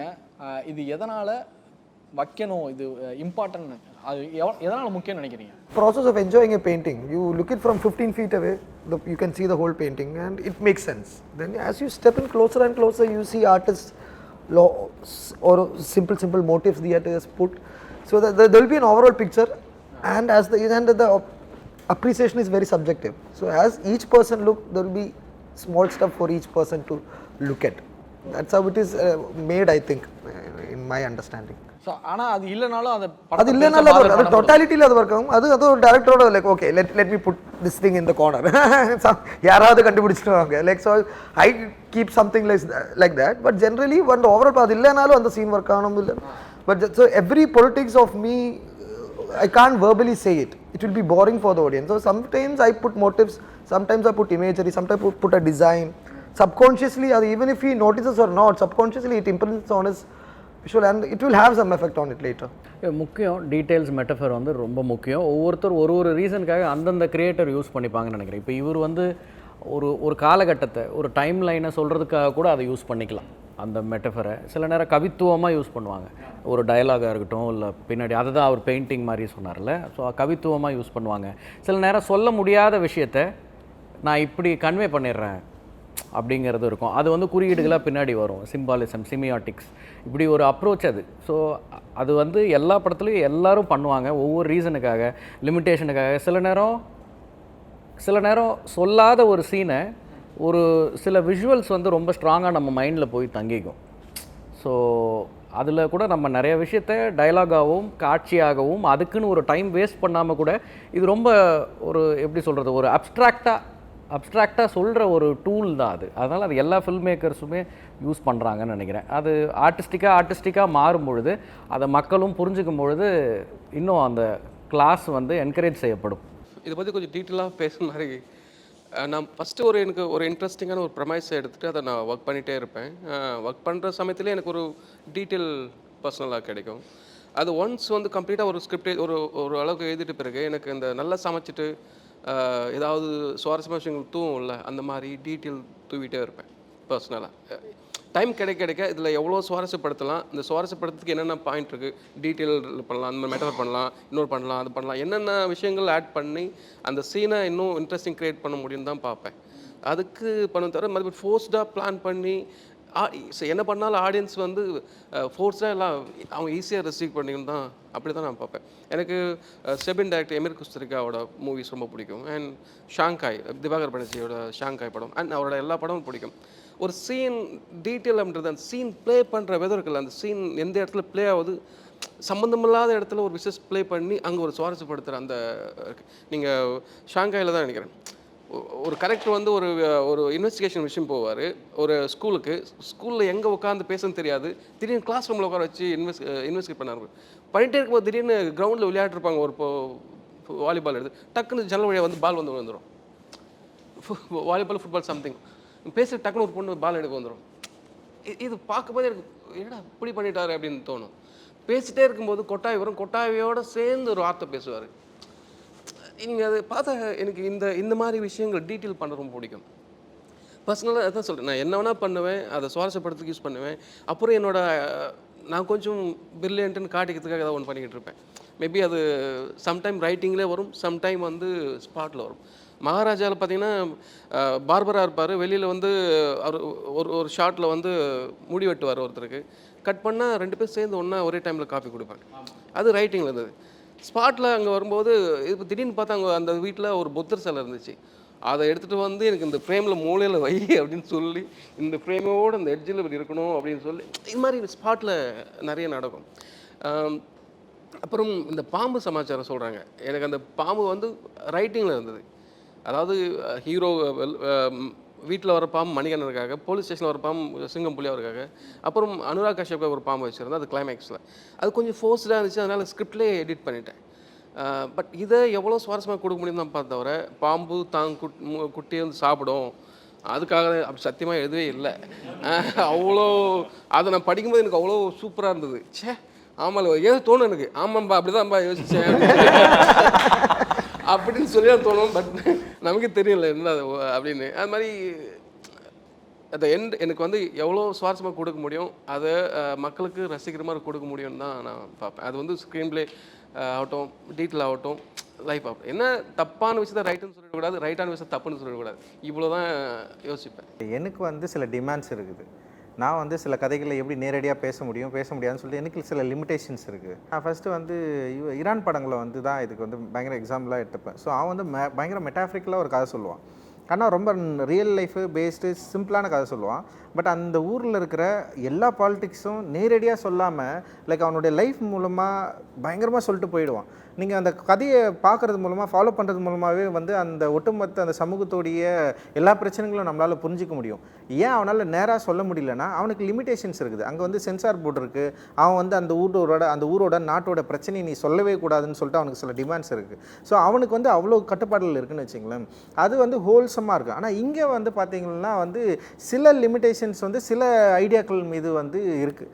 அந்த ஐடியாக்கள் அப்படி இருக்கிறப்போ வந்து நம்மளால் வந்து சில விஷயங்களை வந்து வெளிப்படையாக பேச முடியாது. அப்படின்றப்போ நமக்கு என்ன தோணுதுன்னா, இப்போ இங்கே தான் வந்து நான் அந்த மெட்டாஃப்ரிக்கலாக சில விஷயங்களை வந்து ஹேண்டில் பண்ணணும் அப்படின்ற மாதிரி வந்து தோணுது.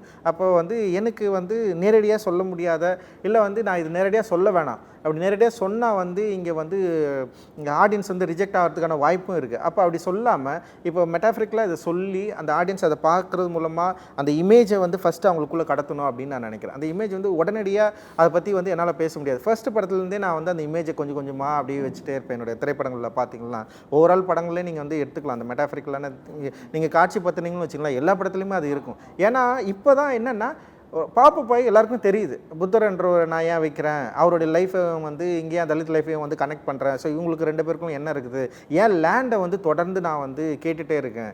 லைக் வந்து எனக்கு லேண்டு இல்லை அப்படின்ற ஒரு பிரச்சனை இருக்குது, ஏன் இங்கே வந்து லேண்டு பரவலாக்கப்படலை அப்படின்ற ஒரு கேள்வி இருக்குல்ல. இது எல்லாமே நான் ஃபர்ஸ்ட் படத்துலேருந்தே பேசிகிட்டு இருக்கிறேன். ஸோ ஓகே, இதிலிருந்தே வந்து இது இருக்கும். அது ஆனால் கொஞ்சம் கொஞ்சமாக அதை வந்து ஒரு மெயின் ஸ்ட்ரீம் ஆடியன்ஸ் வந்து கனெக்ட் பண்ணிக்கிறதுக்கு வந்து அவங்களுடைய மொழியில் நான் கொஞ்சம் கொஞ்சமாக அப்படியே அவங்கள என்னையும் கனெக்ட் பண்ணி ஒரு இடத்துல வந்து நான் ஓப்பன் பண்ணுறதுக்கான ஒரு முயற்சி தான் நடக்குது. சில டிரெக்டர்ஸ்க்கு அப்படி தேவையில்லை, அவங்க என்ன நினைக்கிறாங்களோ அதை அவங்க ஈஸியாக எடுத்துகிட்டு போயிடலாம், ஏன்னா அந்த லிமிடேஷன்ஸ் அவங்களுக்கு இல்லை. பட் எனக்கு இருக்கிறதுனால நான் ரொம்ப கான்ஷியஸாக அந்த வடிவத்தை வந்து தேர்ந்தெடுக்கிறேன். நான் அந்த வடிவத்தை இப்படி தான் நான் வந்து இது காட்சிப்படுத்தணும்னு முடிவு பண்ணுறேன், இந்த ஃப்ரேம் இப்படி தான் வைக்கணும்னு நான் வந்து ட்ரை பண்ணுறேன். ஸோ அதை வந்து ஒரு டிபேட்டபுளாக மாற்றாமல் வெறும் விஷுவலாகவும் வெறும் ஒரு வெறும் விஷுவலாகவும் இமேஜாகவும் உங்களுக்கு கிட்ட கடத்த நான் வந்து முயற்சி பண்ணுறேன். ஸோ அப்போ என்ன பண்ணுறீங்கன்னா, நீங்கள் அந்த படம் ஒருவேளை உங்களுக்கு கனெக்ட் ஆச்சுன்னா அப்போ வந்து அந்த இமேஜை பற்றி நீங்கள் யோசிப்பீங்க, இந்த டைரக்டர் இந்த இமேஜை காட்டுறாரு, என்ன சொல்ல வராரு அப்படின்றப்போ உங்களுக்குள்ள ஒரு டிஸ்கஷன் கிரியேட் ஆகுது. அப்போ நீங்கள் பேசிக்கிறது மூலமாக ஒரு கேள்வியை என்கிட்ட வரப்போ நான் இன்னும் சொல்லி புரிய வைக்கிறதுக்கு இன்னும் ஈஸியாக இருக்கும் அப்படின்னு நான் நினைக்கிறேன். ஸோ அது வந்து என்னுடைய சாய்ஸாக நான் வந்து பார்க்குறேன். உங்களுக்கான இருக்கிற இந்த ரெஸ்ட்ரிக்ஷனை வந்து நான் பாயிண்ட் அவுட் பண்ணி வெளியே காட்டுறதுக்கு என்ன ஃபாலோ பண்ணுறவங்களுக்கு அது புரியணுன்ற அந்த ஒரு என்ன ஃபாலோ எல்லாருக்குமே இருக்குது. பட் ஆனால் என்னென்னா அந்த லிமிட்டேஷன் தான் என்னை வந்து லிமிட் பண்ணுதுன்னு நான் நினைக்கிறேன். இப்படி தான் இதுக்குள்ளே தான் இருக்கணும்னா அப்போ நான் என்ன பண்ணுறேன், அந்த லிமிட்டை எப்படி பிரேக் பண்ணுறதுன்னா மெட்டாஃபரிக்கலாக தான் நான் பிரேக் பண்ண முடியுது அப்படின்னு நான் நினைக்கிறேன். நீங்கள் அந்த மாதிரி எதுவுமே எனக்கு தெரிஞ்ச மெட்டாஃபராக நீங்கள் படங்கள் எதுவும் இல்லை, இந்த மாதிரி நான் இப்போ குறியீடுகள்லாம் அப்படிலாம் ஒன்றும் பண்ணதில்லை. பட் ஆனால் ஜென்ரலாக இப்போ சென்னை 28 எடுத்துட்டிங்கன்னா அது ஒரு ஃபஸ்ட்டு சீனில் வந்து நம்ம அந்த நிதின் சத்யா வீட்டில் வந்து ஜெய் ஃபஸ்ட் டைம் வரும் சீனில் வந்து பார்த்தீங்கன்னா அவன் கண்ணெதிரே தோன்றினால் படம் தான் பார்த்துட்டு இருப்பான். ஏன்னா அதுதான் எங்கள் படம். ஓகே, அதுதான் படம். சரி, யாராவது சொல்கிறாங்களா பார்க்கலாம், ஏன்னா இதுதான் படம் அப்படிங்கிறத சொல்கிறாங்களா, ஏன்னா அண்ணன் ஃப்ரெண்டோட சிஸ்டரை லவ் பண்ணுறது தான் கதை, இதுவும் அதே தான் கதை. ஸோ இது வந்து நம்ம அதில் பண்ணியிருப்போம். அது அந்த மாதிரி சும்மா நம்ம ஜாலிக்காக பண்ணுற, இப்போ நம்ம கோவா பிச் பண்ணி வச்சு பல கேரக்டர் பண்ணோம், அது ரொம்ப மெட்டாஃபிரிக்கலான அது ஒரு குறியீடு தான், பயங்கரமான குறியீடு. ஸோ அந்த மாதிரி ஜாலிக்கு பண்ணுறது தானே தவிர பயங்கர இப்படிலாம் ஒன்றும் கிடையாது. இப்போ கேரக்டரை இப்போ சரோஜாவில் பார்த்தீங்கன்னா வந்து ஃபஸ்ட் எடுத்துகிட்டே ஒரு குழந்தைக்காக வந்து ஒரு ப்ராஜெக்ட் ஒன்று பண்ணுவாங்க, அதுதான் படத்தோட கிளைமேக்ஸ். அந்த ப்ராஜெக்ட் வந்து இப்போ இந்த பால் போய் அது வந்து இதில் போய் ஒரு ஃபிசிக்ஸ் ப்ராஜெக்ட் ஒன்று பண்ணி கொடுப்பார் சரண் அவரோட டாட்டருக்கு. அது ஒர்க் ஆகாதாங்க. ஸோ படத்தோட சரோஜா படத்து கிளைமேக்ஸ் வந்து அதே தான், அந்த ஃபிசிக்ஸ் ப்ராஜெக்ட் தான் வந்து படத்தோட கிளைமேக்ஸ். ஸோ இந்த மாதிரியான விஷயங்கள் அப்பப்போ சொல்வது உண்டு. இது ப்ராப்பராக புரிஞ்சுக்கிறது ஓகே சார். நீங்கள் சும்மா நான் மேபி ஏதோ ஒரு கலர் யூஸ் பண்ணுறதுக்கு ரெஸ்ட்ரிக்ஷன் இருக்குது. ரெஸ்ட்ரிக்ஷன்னா உங்களுக்கே பயமாக இருக்குது, எனக்கு இந்த கலர் பிடிக்கும் ஆனால் நான் பேக்ரவுண்டில் எல்லாம் யூஸ் பண்ணுவேன், எனக்கு ஒன்றும் பிரச்சனை. ஆனால் சில விஷயங்கள் இருக்குல்ல சார், இருக்கு கலர் யூஸ் பண்ணுறது. இப்போ என்னென்னா, இப்போ என் படத்தில் வந்தாங்கன்னு வச்சிங்களேன், கேரக்டர் பேசுறதை விட இது என்ன இருக்குது, இது எதுக்காக இருக்குது, இது ஏன் வச்சுருக்காங்க, அது வந்து பட்டியல் போட்டே எழுதுவாங்க. ஸோ அதுக்கே எனக்கு வந்து ஒரு சேலஞ்ச் தான். அப்போ எனக்கு என்னென்னா, மேலும் ஒரு பொறுப்பை வந்து ஃபஸ்ட்டு நான் தான் விரும்பி ஏற்றுக்கிறேன், இது வந்து நான் இப்படி தான் பண்ணணும்னு சொல்லிட்டேன். பட் அதுக்கப்புறம் என்ன ஆகுதுன்னா வந்து இப்போ ஆடியன்ஸே வந்து இப்போ யோசிக்க ஆரம்பிச்சிட்டான், இப்போ பின்னாடி அது வைக்கிறது அதனால தான் வைக்கிறாரு அப்படின்னு சொல்லிட்டு. ஸோ எனக்கு வந்து ரொம்ப அதில் இப்போ பொறுப்புணர்ச்சி அதிகமாகிடுச்சு. ஒரு பொறுப்புணர்வோடு நான் வந்து இன்னும் வந்து இப்போ எனக்கு வந்து கம்ப்ளீட் ஃப்ரேமே வந்து ரொம்ப வந்து பொறுப்புணர்வோடு எடுக்க வேண்டிய ஒரு சூழலில் வந்து நானும் சரி ஆடியன்ஸும் சரி அதை வந்து வடிவமைச்சு கொடுத்துட்டாங்க. இப்போ அப்போ நான் வந்து ஒரு ஃப்ரேமை சும்மா வச்சிட முடியாது, ஒரு க்ளோஸ்அப்போ இல்லை ஒரு ஒய்டுக்குள்ளே இருக்கிற வந்து ஒரு ப்ராப்போ எதுவுமே வந்து அப்படி வச்சிட முடியாது. நான் வைக்கலனாலும் எதேச்சியாக இருக்கிற சில வடிவங்களுக்கு வந்து ஒரு வெளியே வந்து வேற ஒரு டிஸ்கஷன் க்ரியேட் ஆகுது. லைக் அதில் மெட்ராஸ்லாம் பார்த்தீங்கன்னா வந்து ஒரு பொண்ணு நடந்து வரும், பொண்ணு பின்னாடி ஒரு பையன் வந்து லவ் பண்ணுறதுக்காக ஓடி வருவான். அந்த பொண்ணோட ட்ரெஸ்ஸில் ஒரு கட்சி கலரோடைய கொடி இருக்கிறதா அவங்க மென்ஷன் பண்ணி, ஸோ இவன் வந்து இப்படி ஒன்று பண்ணுறான், ஸோ இந்த மாதிரி பொண்ணுங்களை வந்து போயிட்டு லவ் பண்ண சொல்கிறான்னு சொல்லிட்டு ஒரு கான்செப்டை வந்து க்ரியேட் பண்ணி பயங்கரமாக ரைட்டப் எழுதுனாங்க. எனக்கு அப்போ தான் என்ன தோணுச்சுன்னா, இன்னும் கவனம் தேவைன்னு தோணுச்சு. அப்போ வந்து ஒரு இமேஜுக்குள்ளே ஒரு ஃப்ரேமுக்குள்ளே நீ என்ன ப்ராப்ஸ் வைக்கிற, என்ன சொல்கிற, எங்கே ஸ்டேஜ் பண்ணுற, ஸோ என்ன மெட்டீரியல்லாம் இருக்க போகுது, இதெல்லாம் ரொம்ப கவனமாக பார்க்க வேண்டிய ஒரு சூழல் வந்து எனக்கு வந்து உண்டாச்சு. அது ஒரு நல்ல விஷயமாக தான் நான் பார்க்குறேன். அப்போ ஒரு கம்ப்ளீட் ஃப்ரேம் வந்து என்னை மீறி எதுவுமே இருக்காது அப்படின்றது வந்து நான் ரெஸ்பான்சிபிலிட்டி எடுத்துக்கிற ஒரு இடத்துக்கு வந்து நிற்குது இல்லை. ஸோ அப்போ வந்து இன்னும் வந்து செம என்கேஜ் பண்ணுறதா நான் பார்க்குறேன் ப்ராசஸிங்கில். வேற மாதிரி புரிஞ்சுக்கிறாங்க, அது ரொம்ப நல்லா இருக்கு. So also the scene where in Tangalan where he brings back blouse for every woman, and it's a very jovial scene, everyone is having, but it is telling a story of 100 years of oppression and their right to cover their breast, and the breast has a lot of backstory behind it. Also the point where Pashupati sir, so his attempt to ascend above the societal lines, and he's trying and everyone else is suppressing it, and he's trying like a fool, and that is also like, see, அது ஒரு சின்ன ஒரு scene தான், like நீ வந்து சேர்ந்துற என் கூட பொண்ணுல போடுற, like it tells a lot about the socio-economical political structure of that time and how a common man is trying to ascend his social ladder. அது செம்ம சீன். அது அவன் போயிட்டு அந்த இன்னொருத்தரை பார்க்கும்போது அவர்கிட்டே சேர்த்துக்க மாட்டாரு.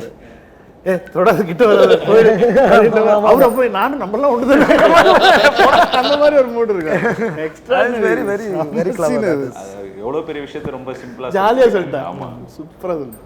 ஸோ அது வரலாற்றில் நடந்தது தான். ஆமாம், சரி, நடந்ததை நம்ம திருப்பி சொல்கிறப்பவும் அதில் சில லிமிடேஷன் இருந்தாலும் நம்ம சில விஷயங்கள் மட்டும் கண்ட்ரோலாக சொல்ல வேண்டிய தேவை இருக்குது ஆக்சுவலி. இப்போ எனக்கு வந்து அமரன் வந்து ஒரு இறந்து போயிட்ட அந்த ராணுவ வீரனோட கதை, எஸ் அது பேசிக். பட் இப்போ அமரனோட எண்டு வந்து எங்கன்னா முக்குந்து இறந்து போனோன்னு கிடையாது, அதுக்கப்புறம் ஒரு 8 நிமிஷம் இருக்குது. இப்போ நான் அதில் அதோட எண்டு வந்து And Malayalam, we make a lot of movies, some 180-150 movies a year. Only 5 or 10 gets out and like people see it. Rest everything is like all the other industry. 2035 வந்து பட் அப்போவுமே ஒரு director தேவைப்படுறாரு, அப்போவுமே ஒரு writer தேவைப்படுறாரு. அது கண்டிப்பாக அது என்னைக்குமே அப்போவுமே actor தேவைப்படுவாங்க. எங்களெல்லாம் மட்டும் அழிக்கவே முடியாது. ஸோ 2024 முடிய போகுது. நானும் லாஸ்ட் கொஸ்டின் பண்ணுறேன். இதுக்கு தான் கைதட்டணும். Hola! Vacation to Dubai starts from rupees 29,999 only. GT Holidays. Iron சத்து தலைமுடி உதிர்தலை தடுக்கும் மிதமான சூடு பாலில் கலந்து பருகலாம். லயன் டேட் சிரப் தினமும் 2 ஸ்பூன்.